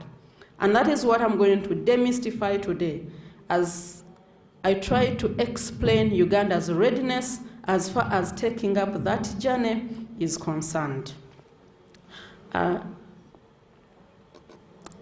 Dr. Sengendo talked about a number of issues. I'm going to re-echo them in about 5 minutes, and then afterwards I'll ask for my presentation to be projected, and I give you the way forward. Doctor started by talking about government policy, and said he thanked the government of Uganda for halal supportive policies. My challenge to the Islamic Chamber of Commerce is that we cannot sit here as the way we are and we talk about policies. If we had intended to talk about policies, the first stakeholder in this dialogue would have been Ministry of Trade. The second one should have been Ministry of Foreign Affairs. The most important would be Uganda Free Zone and Export Promotions Board. If we don't have Uganda Investment Authority here, we thank them for hosting us, but I don't see them here. They are represented. Uganda Manufacturers Association. This is an agrarian economy. I expected to see Ministry of Agriculture, Animal Industry and Fisheries here represented. I expected to see the Office of the Leader of Government Business, the Office of the Prime Minister here represented in this dialogue. With all those MDAs here represented, of course not forgetting Uganda National Bureau of Standards, and not forgetting Uganda Accreditation Services, which are also under Ministry of Trade. If we had them in this equation, then we would be putting equal signs. Yes. Doctor talked about the halal economy and emphasized its importance. And the halal economy that we are talking about, and the reason that we are talking about it today, is that we appreciate that the Muslim population in the world is close to 2 billion, and the global population is 7 billion. So if we are 2 out of 7, we are not a minority. 2 out of 7 cannot be a minority. 2 out of 7, not from sub-Saharan Africa where we are all in the middle income status. If you go back and check the GDP of different countries, those countries whose GDP is very high are part of that sector that we are targeting. And for us in trade, we know that where market is where restriction is. Where money is where we have strict regulations. Where there's no regulation, there's no money. And our target here is to get more money into Uganda. And that's why we are saying that this consumer group has the money. And that's why the halal economy is averaged at about $4.1 trillion as we speak. And it is bound to increase. If many of you have watched the World Cup, you would see who are the sponsors. It had Emirates, Qatar. If that has not yet spoken to you, then as a country you have not yet woken up. So we must not take that for granted, but we must make ourselves ready on how to benefit from that lucrative market. And that lucrative market has been labeled with just one simple word, halal. I'm going to now request the ICT team to start projecting my slides. That is my name. I'm Nachinsige Hadija, so you can go to the next slide. Next slide. Okay, next slide as well. Next. Good. That's where I want to begin from. Because all the challenges that Doctor has talked about productivity, about infrastructure, all speak to one word: quality. Quality, quality, and quality. Now, if you look at that demonstration there, we have quality on one end, we have safety, and we have trust. So those three come up to give us a halal. You can go to the next slide. Okay. Now, in the next slide, as I try to demystify halal, Allah subhanahu wa ta'ala tells us in Surah Baqarah 168 ayah that ya ayyuhalladhina amanu kullu ma fil ardh halalan tayyiban. Allah subhanahu wa ta'ala says, "O mankind." And for the in theology, you know that whenever Allah wants to address Muslims, he would say ya ayyuhalladhina amanu.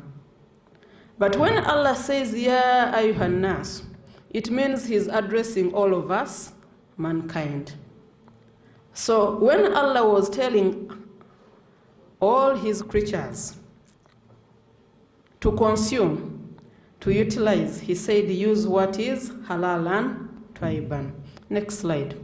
Now, halal means something that is acceptable, means something that is lawful, means something that is legitimate. But Allah expounds and says halalan tayyiban.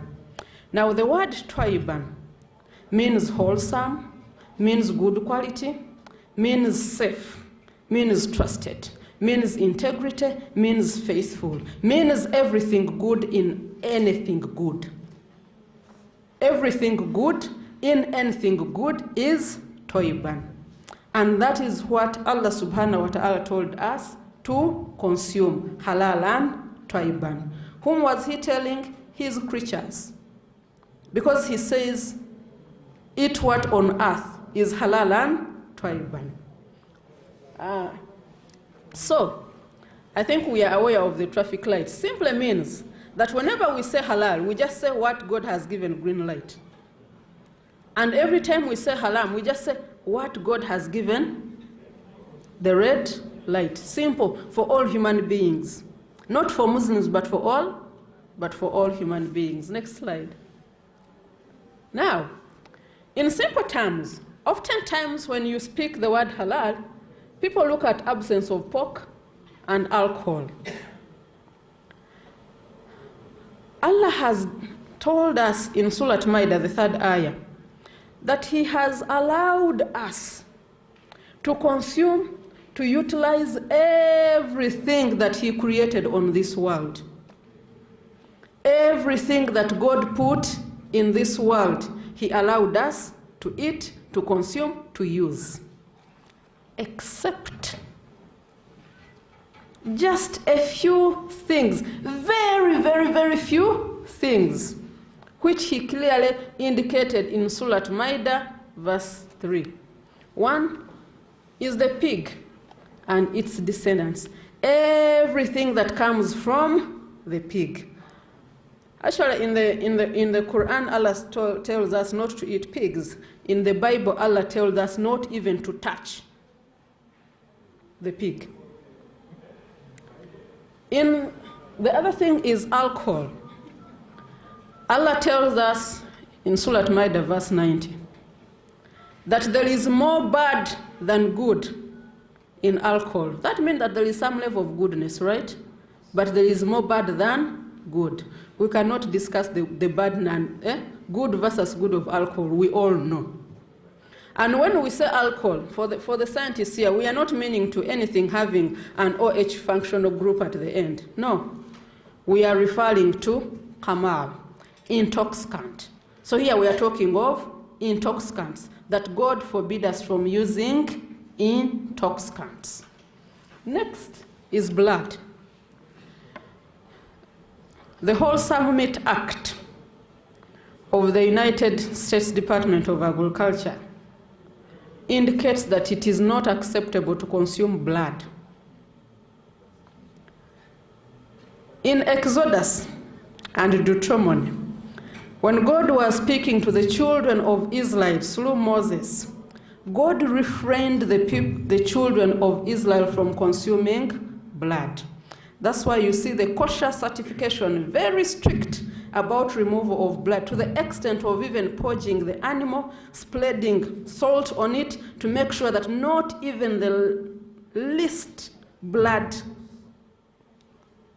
not even just a small portion of blood remains in that meat, because God prohibited the consumption of blood. That is picked from Exodus and Leviticus. Dead animals. Almighty. God forbid mankind from eating those animals that have died by themselves. But also, from the health point of view, the Wholesome Meat Act says that even an animal to be consumed, it must be checked by a veterinary officer before it is slaughtered to ascertain that it is healthy and fit for human consumption. And should it not be fit, it is supposed to be incinerated. That is before it is even slaughtered. So when it is found dead, it is not even supposed to come near to where they slaughter animals from. So the Wholesome Meat Act forbids the consumption of any animals that are found dead by themselves, because you don't know the cause of the death, and you don't even know whether what has killed that animal has no potential to kill you. So it is the basis of this that the word halal comes from, that we should not eat that which Allah has prohibited. But you know, Allah is merciful. He has given us everything else in the whole world, apart from just only those ones. Next slide. So, now, where the challenge is, in a respectable hadith, the Prophet ﷺ told us that what is halal is clear and what is haram is clear. And definitely you have seen what is halal is clear and what is haram is very clear. But there is that gray zone. That gray zone is where we are doubtful and where we don't know what is there. Today's food chain is very big. That coffee is grown maybe in Imbale, transported to Bugisu Cooperative Union, then from there it gets to Entebbe. It is exported and taken to maybe Netherlands or Switzerland, processed into Nescafe, exported to China, then a Ugandan trader goes back to China and brings it back to Uganda, and we find it on the Ugandan supermarket. So you see a very long distance that is being moved by this food. Now, at any point in that journey, there can be contamination. And contamination of those items which have been prohibited.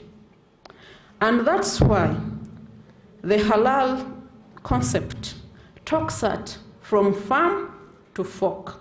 From farm. Dr. Sengendo talked about how we should look at animal feeds and everything. Because if this was coffee, and you want to process it into another food, and you're using another ingredient, and that other ingredient is maybe glycerin, it is maybe gelatin, and this gelatin is coming from a porcine source, that would render your coffee halal.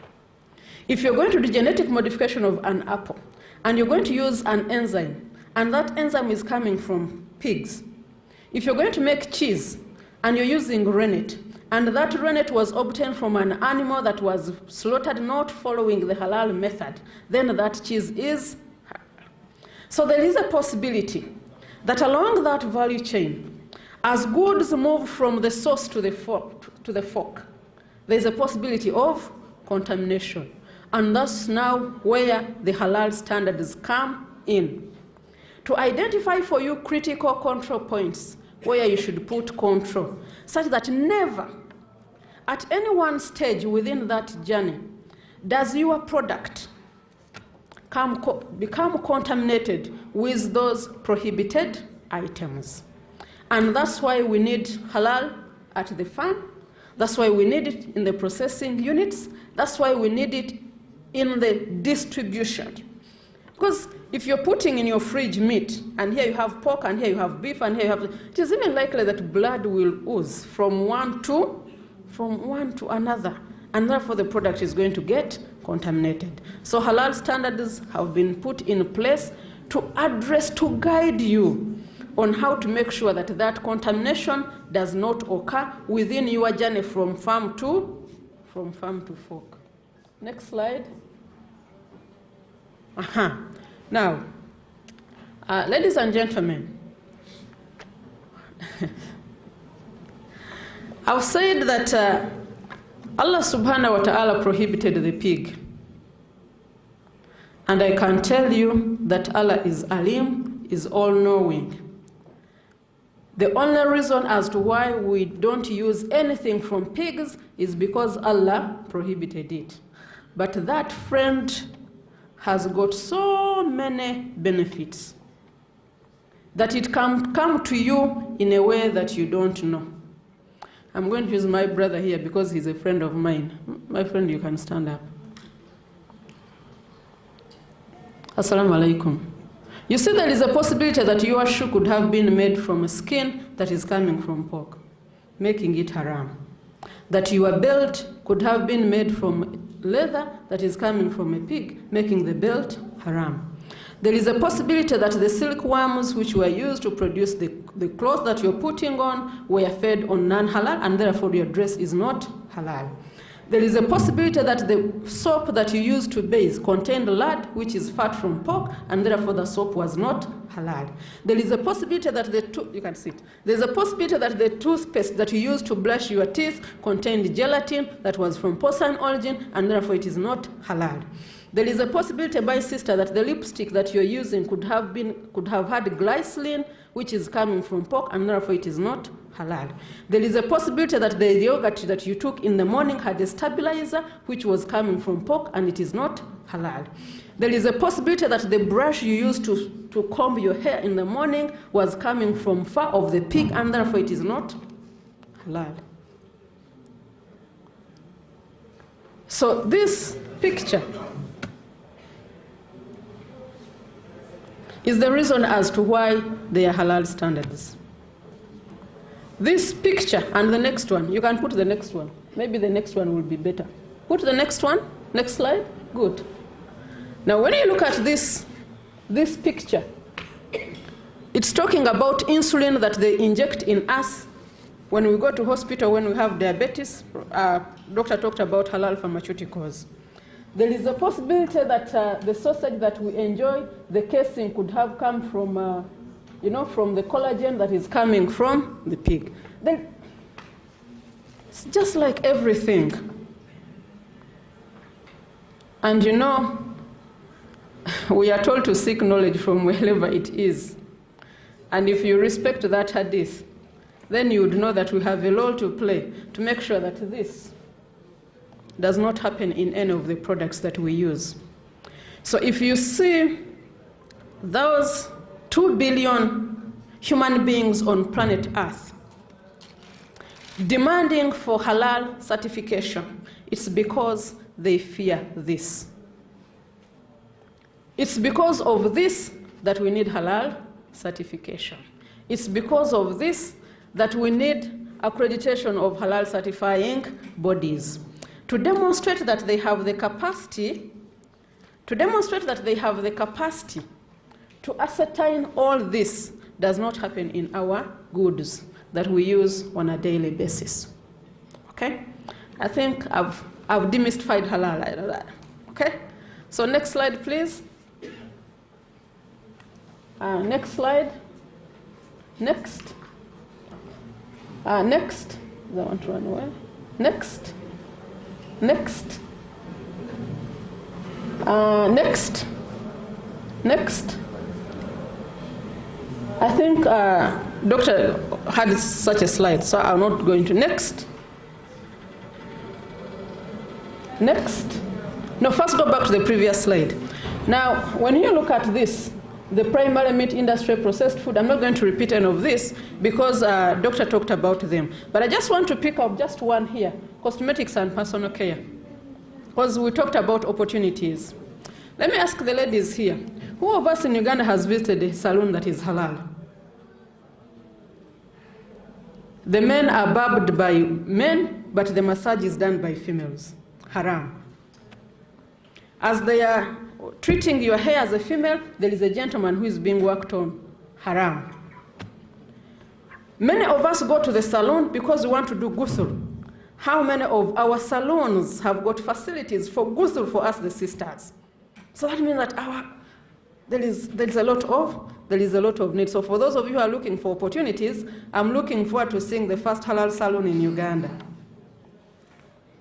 We talked about, Doctor also talked about tourism, hospitality. I'm not going to speak about hotels from 5, 7, 5-star, all the stars, which have halal-friendly services. But let me speak to very simple things that we know. Street foods that are on the street. We have one person here making sausages, and another one on the other side grilling pork.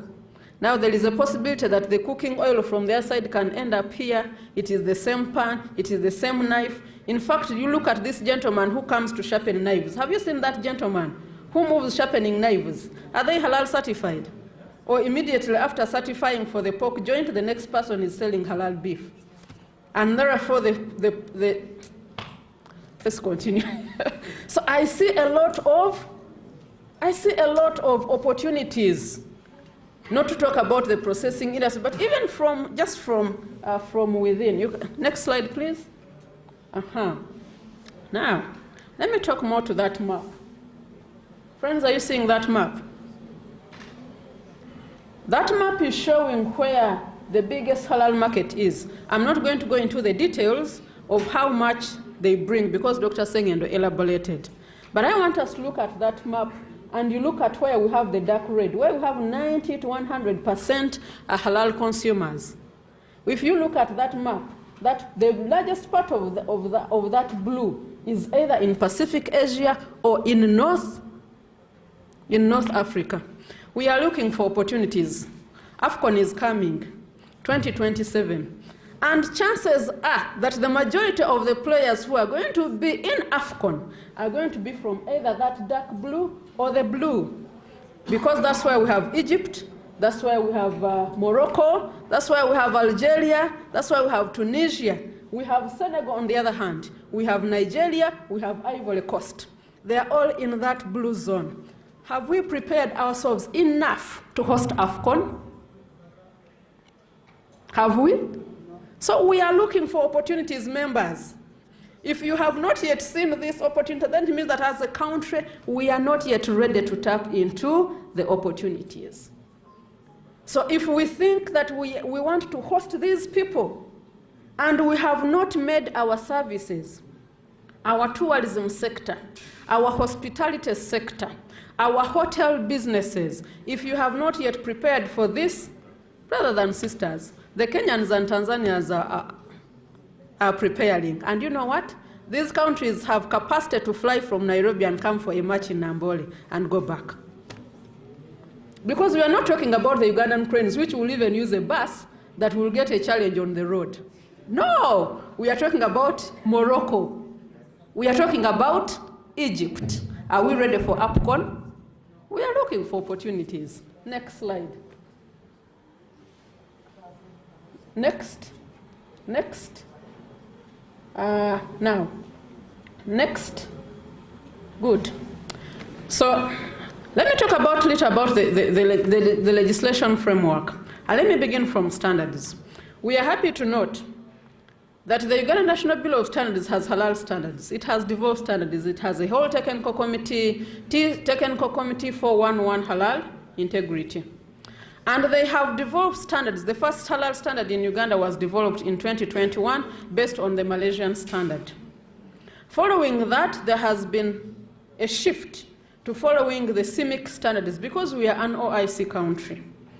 And a number of standards have been developed, one for food, one for cosmetics, one for animal feed, one for pharmaceuticals, one for supply chain. We have these standards. You can check in our Uganda Standards Catalog. And we want to commend the Uganda National Bureau of Standards for that. And by the way, we need even to clap for Uganda National Bureau of Standards because they pay our subscription to CIMIC. So we have the standards. Now, when we go back to the other map which we saw, where the big money is, the blue zone, that blue zone has got their own international standards. They are GSO standards from the Gulf Council. Now, we are very lucky that our standards are almost equivalent to the other ones. So if we are seeking recognition, it would be as easy as someone who meets the requirements of Halal Standard 1, CIMIC 1, meets the GCCO 1, and then 993, and would be good to go. So when it comes to standards, we are good to go, right? Next slide. Now, the other, next. Good. Next is for Halal certification bodies. Brothers and sisters, as we speak today in Uganda, we have 3 Halal certifying bodies. The Uganda Muslim Supreme Council, of course, established by an act of parliament to be the organization that is in charge of all Muslim affairs, and supposedly Halal is a Muslim affair. So they have been doing Halal certification, especially for meat and abattoirs. They have their limitations, because we don't want to talk about their limitations here, because Dr. Sengene talked about capacity building. Then in 2011, we had the first private organization, Uganda Halal Bureau, being incorporated. They have walked a very slow journey, but they have reached somewhere. And Alhamdulillah, in 2025, they received the recognition from JAKIM. But colleagues, recognition is not accreditation. So there is still need for, yes, there are still more steps to take. And close in the recent past, 2024, we had Halal Assurance Uganda also coming on board. The CEO is here, he can wave to us. Thank you very much. Now, with these 3, it means that we have capacity to certify Halal, if only any of them was accredited. Why? Because you saw in the news on NTV when PAL, the company that processes meat in Nakaseke, exported 2 tons of beef to Saudi Arabia, and it was making news, 2 tons. Dr. Sengene told us how much meat Saudi Arabia imports in a year. Then they told us, for us, we took there just 2 tons. And it was over the news. But even for that to be done, PAL is certified by a company from Ethiopia. So for those of you who are relating Islam, Halal and Islam, Ethiopia is not a Muslim state. Neither is it close to having a Muslim minority. But they are the ones who certified our PAL to go and trade in Saudi Arabia. In 2022, prior to World Cup, Qatar wanted to export 33 metric tons of beef to be utilized during the World Cup session. And it was looking for potential suppliers of beef. And it looked at those countries that produce good quality beef. Uganda was one of them. Qatar was here. Because they do PIVOC before they allow you to export into their country. When they were here, they were asking us. When I say us, I mean Uganda. Where are your systems? We were stammering. They moved to our neighbors. In the south, South Africa, they have the biggest minority of Muslims in Africa, but they have the most structured, systematic Halal system in Africa. And for that reason, they are the ones who exported the meat. South Africa. You get it? So it implies that we have a long way to go, but we have started the steps, right? Next slide. Next, accreditation. The standard is there for accreditation, the international standard. And in Uganda, we have not been doing accreditation. Even for a long time, our government certifying body, the Uganda National Bureau of Standards, was accredited by South African Accreditation Services, SANAS. But in 2021, government of Uganda passed the Ugandas Act that mandates Ugandas to be the only accreditation body in Uganda. Now, Ugandas is still under babysitting. And for these 2 years, 2025, 2026, it is being babysitting. It is being babysat by Kenya Accreditation Services. It is our hope that in the next financial year, Uganda should be able to take off. And one of the target accreditation schemes that Ugandas has put on board is Halal scheme. They have developed a memorandum of understanding with Uganda Muslim Supreme Council and even established a Halal desk. And we even have a representative of Halal, a Halal officer in Ugandas, to make sure that our Halal certification takes off. Early this year, funded by Ministry of Health, Ugandans, as well as the Secretary General of Uganda Muslim Stream Council, traveled to Saudi Arabia for benchmarking to see how best they can start doing accreditation.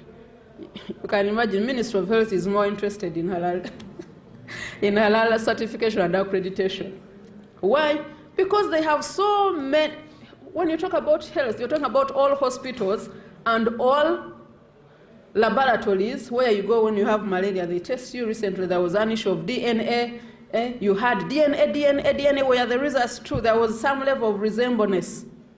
But then they said this is scientific. Why? Because it was conducted in an accredited laboratory. So that's why Ministry of Health is more interested in this, because they want to see that all our labs in hospitals are all accredited. So they want to see that when you come to a Ugandan hospital, you're not worried that they are going to inject you with insulin from a source that you wouldn't wish, yet there is an alternative. And by the way, that also calls on to everyone here, because Doctor talked about research and development. Please, please, please take up research and development to develop halal alternatives. So I'm done with accreditation. Next, testing. A very important pillar of halal certification and accreditation. You cannot do conformity assessment without testing. As you can see, in fact, if you want to judge the conformity assessment, now the Ugandans have taken an example, that in certification, even when we trust, we verify.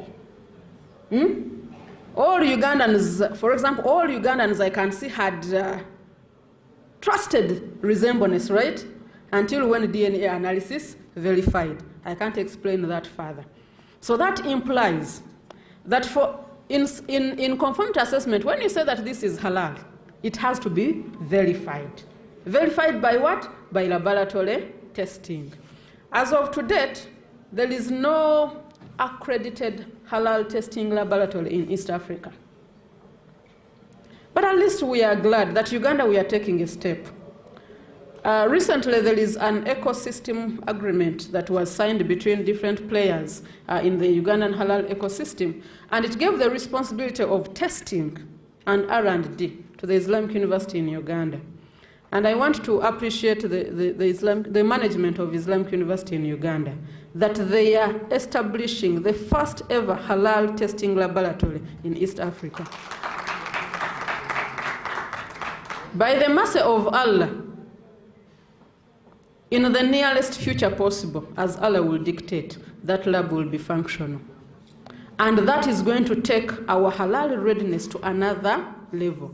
Because that time, now we went to Kenya to babysit us for accreditation. They'll also come to us to babysit them for testing. So I'm done with testing. Next slide. There are always questions of, but is halal scientific? Can it be scientifically proven? It has a source from the Quran. It can be scientifically proven. I'm not going to go into that detail. Next slide. Now, our motherland, Uganda. Dr. Sengendo has done a very good job on explaining to you the opportunities that are in Uganda. And the motivation that the halal industry is ever growing. It will soon reach 7.1 trillion USD. So that is our motivation. You saw the countries which demand halal. After the Asian Pacific, the second was North America. So you can also use the information the way you so wish. North America. So there is need for improvement in halal awareness. Now, one time I saw in the Monitor newspaper, I think one of the religious leaders here in Kisenyi somewhere wrote in the newspapers that it seems government is promoting halal certification. Can they also support what now? Haram certification or what? They did not clarify, but they said that they are supporting halal, halal, halal, halal. They should also allow them to, I don't know what to. They should also allow them to. What would be the opposite of halal certification? So there is a lot of need for awareness. And that's why he challenged us that if we are all Muslims here, then we are speaking to the already converted. There is a group that we need to talk to and explain to that halal is not an Islamic affair. Halal is a technical barrier to trade. Halal is an enhancement of sanitary and phytosanitary measures requirements. That halal is an addition to ISO 9001 that all the processors and all service providers are looking for. Our brother talked of competition around here. He said, you begin flowers, then another person also begins flowers. The only answer to that is standards. Because once we have standards, you conform to the standards, I also conform to the standards. We have all met the minimum requirement. We all face the market.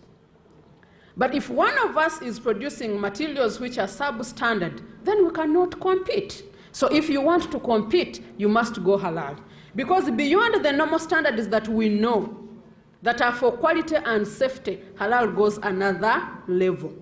So every time you meet a product that has a halal certification mark, just know that it is beyond the bare minimum. All these other quality requirements are the bare minimum. Halal is above that. That's why the halal market is increasing, because the consumers of halal are not Muslims only, but they are everyone who loves quality, everyone who loves safety, everyone who loves good things. Everyone who loves a service that is fit for purpose goes for halal. Okay? Doctor gave so many opportunities, which I don't want to repeat. I'm trying to refrain from whatever that he said so that we don't waste a lot of time. He talked about the halal meat industry. He talked about organic food, livestock, fresh water, skilled labor, and everything. Now, he said we have a deficit for skilled labor. But even whereas we have a deficit for skilled labor, we have 64 universities in this country. We only need to be intentional to start incorporating halal in our training. Yesterday, I was speaking to one of the lovers of halal. Omulangira, you can wave to members. And he told me, Oscar, that if our tour guides, if our drivers, if our askaris at the gates, if our everyone in the hospitality business knew the meaning of halal, Uganda would be the finest tourist destination. Why? Because we keep shouting we are gifted by nature. Good climate, good food, very beautiful women with high hospitality. So what else do we need? We are gifted by nature. Very soon, scientists will begin to prove that when Allah was talking about gardens beneath which rivers flow, he was not talking about Uganda. So it is us to change this Uganda to what we want it to be, because God gifted us. It is us who have not used that gift, who have not used the good climate. People are now dying because it is summer. Temperatures are approaching 50, and people are almost walking naked like animals. But for us, even in July, you see people in suits, because the weather is conducive. In December, when people are dying of winter, temperatures are reaching even -10. In Uganda, you can walk to work in just a very simple cotton shirt. And we don't thank God for that. And our motto is, for God and my country. What have we done when God gave us all? So we have to challenge ourselves and utilize those so many opportunities that we have in Uganda. Now, with the most fertile soils in the world, even Churchill called us the Pearl of Africa. We can grow basically almost all crops that grow in this world. You know, even wheat that we thought we wouldn't grow is growing in what? Where we have the capsules coming from, the Sebei region. Even apples that we thought would not grow, they are doing very well in Kabale. So what can't we grow? We have fresh water. Now, the only challenge that we have in our country is that of all that so much that we produce in agriculture, only 20% is processed. The rest is all traded as raw materials. You can imagine you trade matoke and you take it with even banana peels. So you put in transport to transport banana peels. We have not added value. So we have a very, very, very huge opportunity in value addition. That's why this conversation is very important for private sector foundation. It's very important for Uganda Investment Authority. It is very important for Uganda export promotions, and it is very important for PASAID. PASAID. I think you need to visit the Honorable Chair for PASAID to see how Uganda we can advance that. Next. That very slide, as I conclude, members, that as we dream to get into that class of economy, the only key that we must use to take there is halal. Next slide. And thus, brothers and sisters, we'll all agree that if you love Uganda as much as God loved it, then you must love halal. For God and my country, assalamu alaikum wa rahmatullahi wa barakatuh.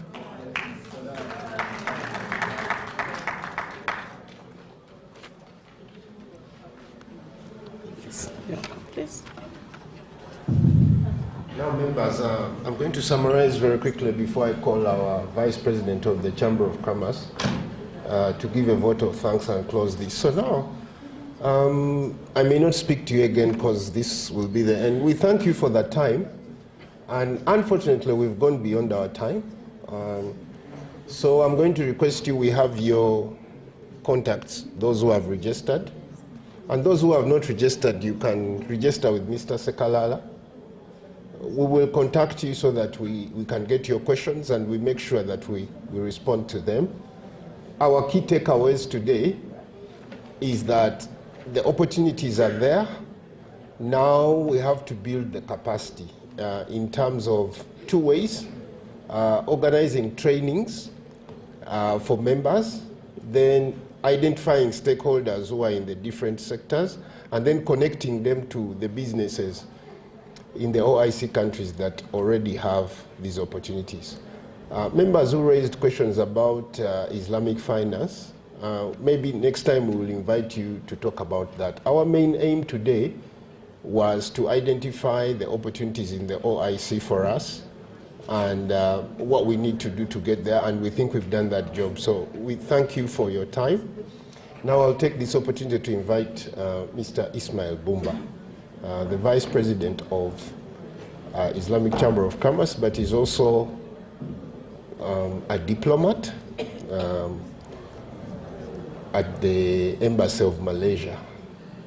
And as you've been told, Malaysia is one of those countries that have done well here, so we are really happy to have him here. So thank you so much.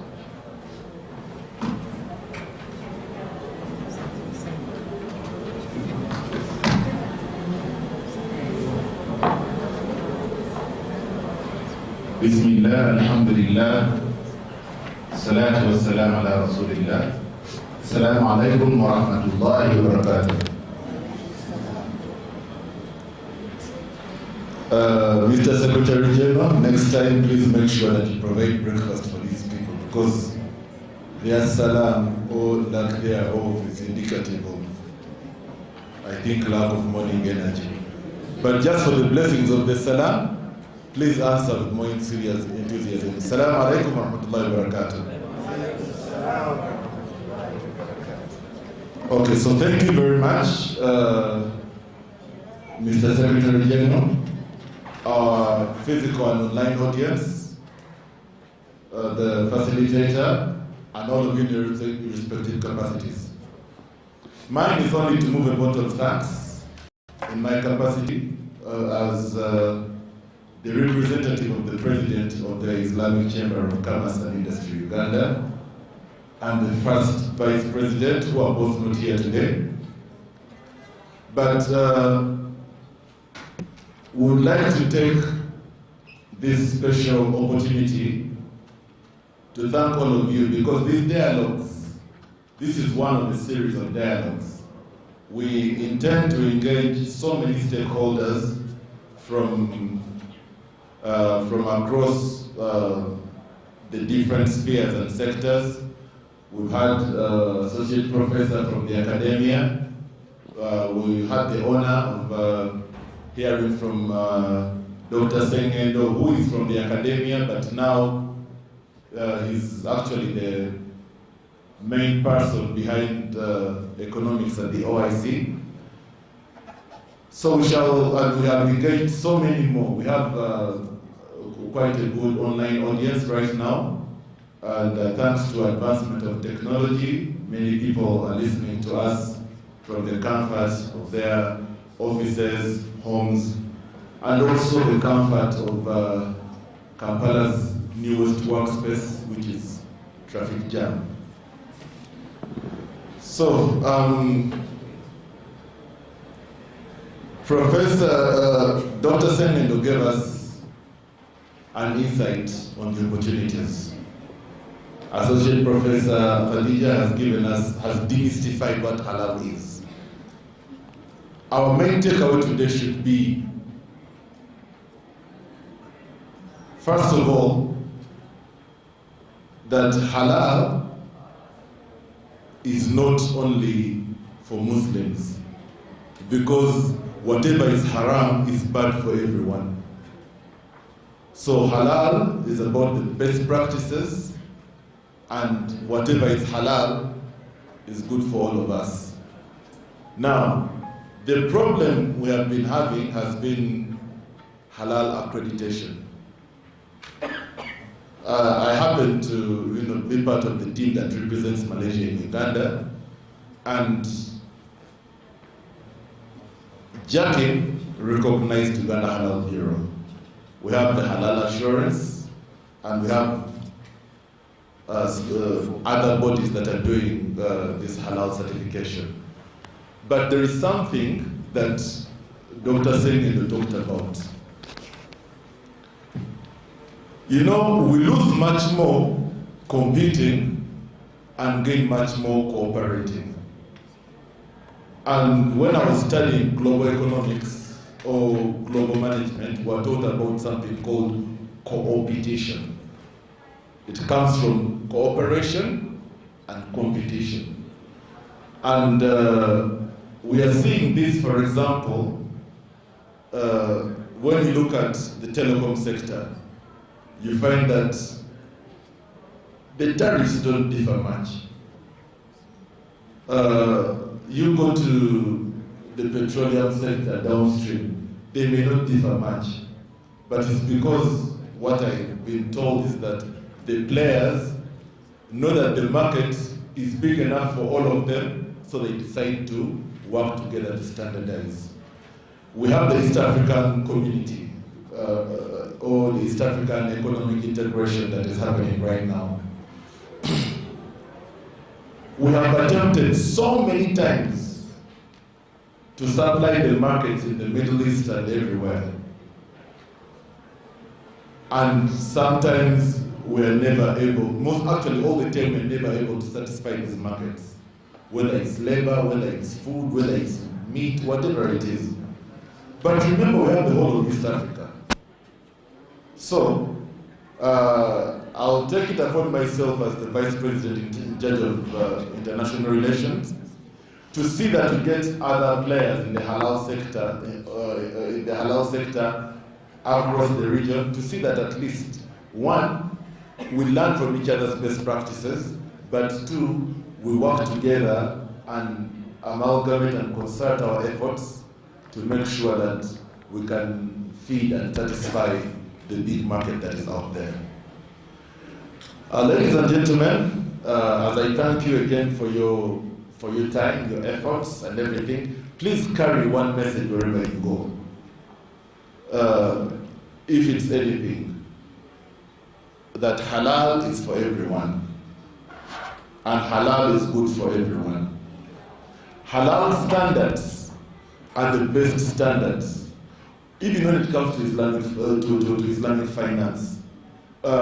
You know that we had a problem when people were talking about Islamic banking, and we still need to sensitize people in that field. Salam Bank are one of our partners, and I'll request them whether they are here physically or virtually. Okay, yes, Salam Bank. You need to, we'll call it the pioneer's responsibility. Take the pioneer's responsibility. Sensitize people, let them know what Islamic banking is about. And by sensitizing them, I mean let us go beyond sending officers to Juma prayers to set up a small tent outside there and say come and open accounts.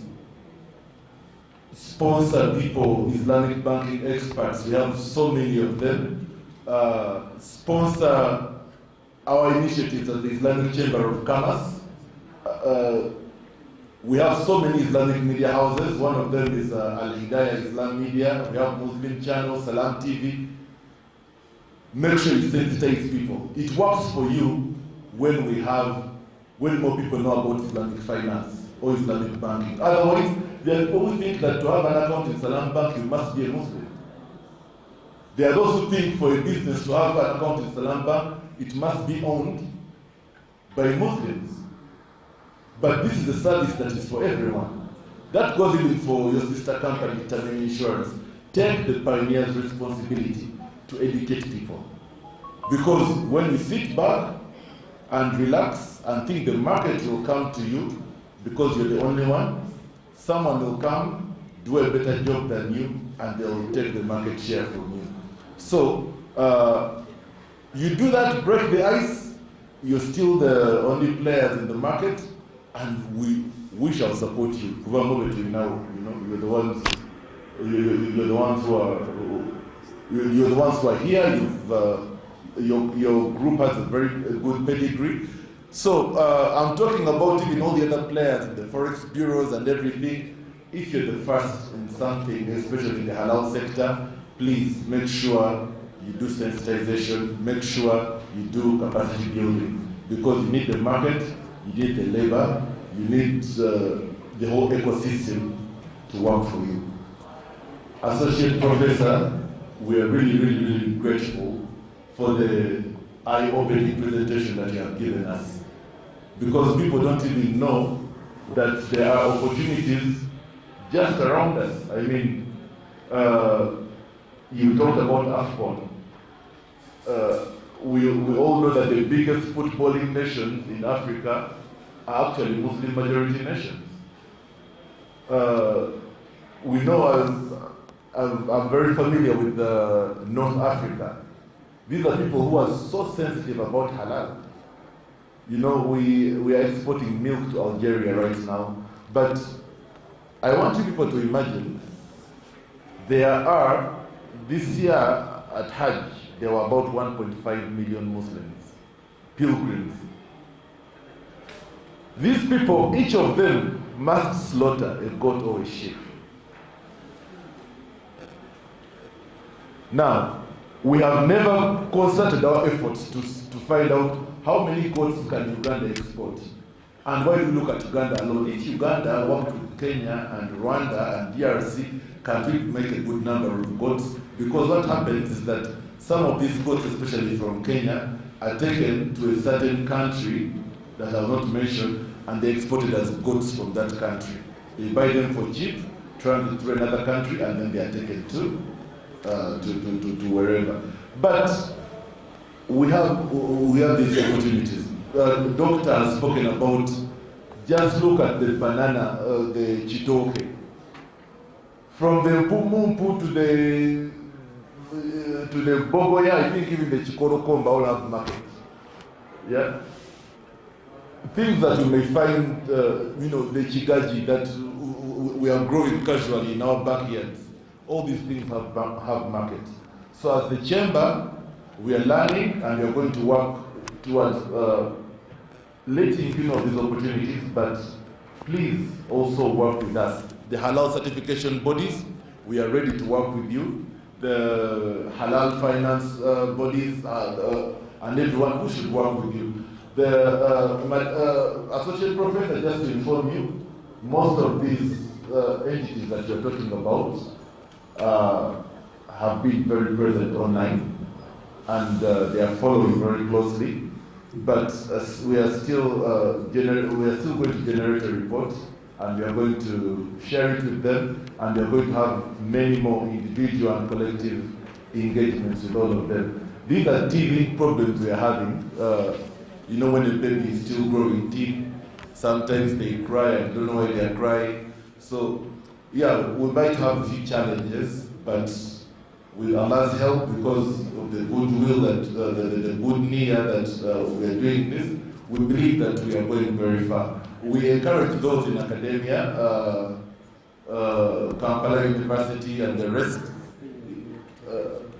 the representative of the rector of Islamic University in Uganda, and all other institutions of learning, incorporate halal or halal courses. Associate professor might know better how this can be done, but yes, halal, by the way, means standards of hygiene, standards of ethics, standards of, and remember, halalan tayyiban. So, first, putting an animal down and saying the basmala over it and slaughtering it, when it was, the animal itself was tortured, and before torturing it, it was stolen, and before stealing it, there were other disputes even over the land where it was grazed and whatever. These are things that have to be looked at very, very carefully. Otherwise, you end up having something that is not very halal, and you think that it's halal and shall fail to penetrate markets within and outside. So, barakallahu feekum wa jazakumullahu khairan for your time. Our doors are open. I would like to thank our media partners. I would like to thank Uganda Investment Authority and the Uganda Business Facilitation Center for hosting us. I would like to thank our team at ICCIU for putting this together. I thank our facilitator, and I thank our discussant and our presenter. And yeah, inshallah, we shall keep on bringing these amazing people to open our eyes and to help us move the halal business forward. وصلى الله على سيدنا محمد النبي الأمي وعلى آله وسلم. سبحانك اللهم وبحمدك نشهد أن لا إله إلا أنت نستغفرك ونتوب إليك. السلام عليكم ورحمة الله.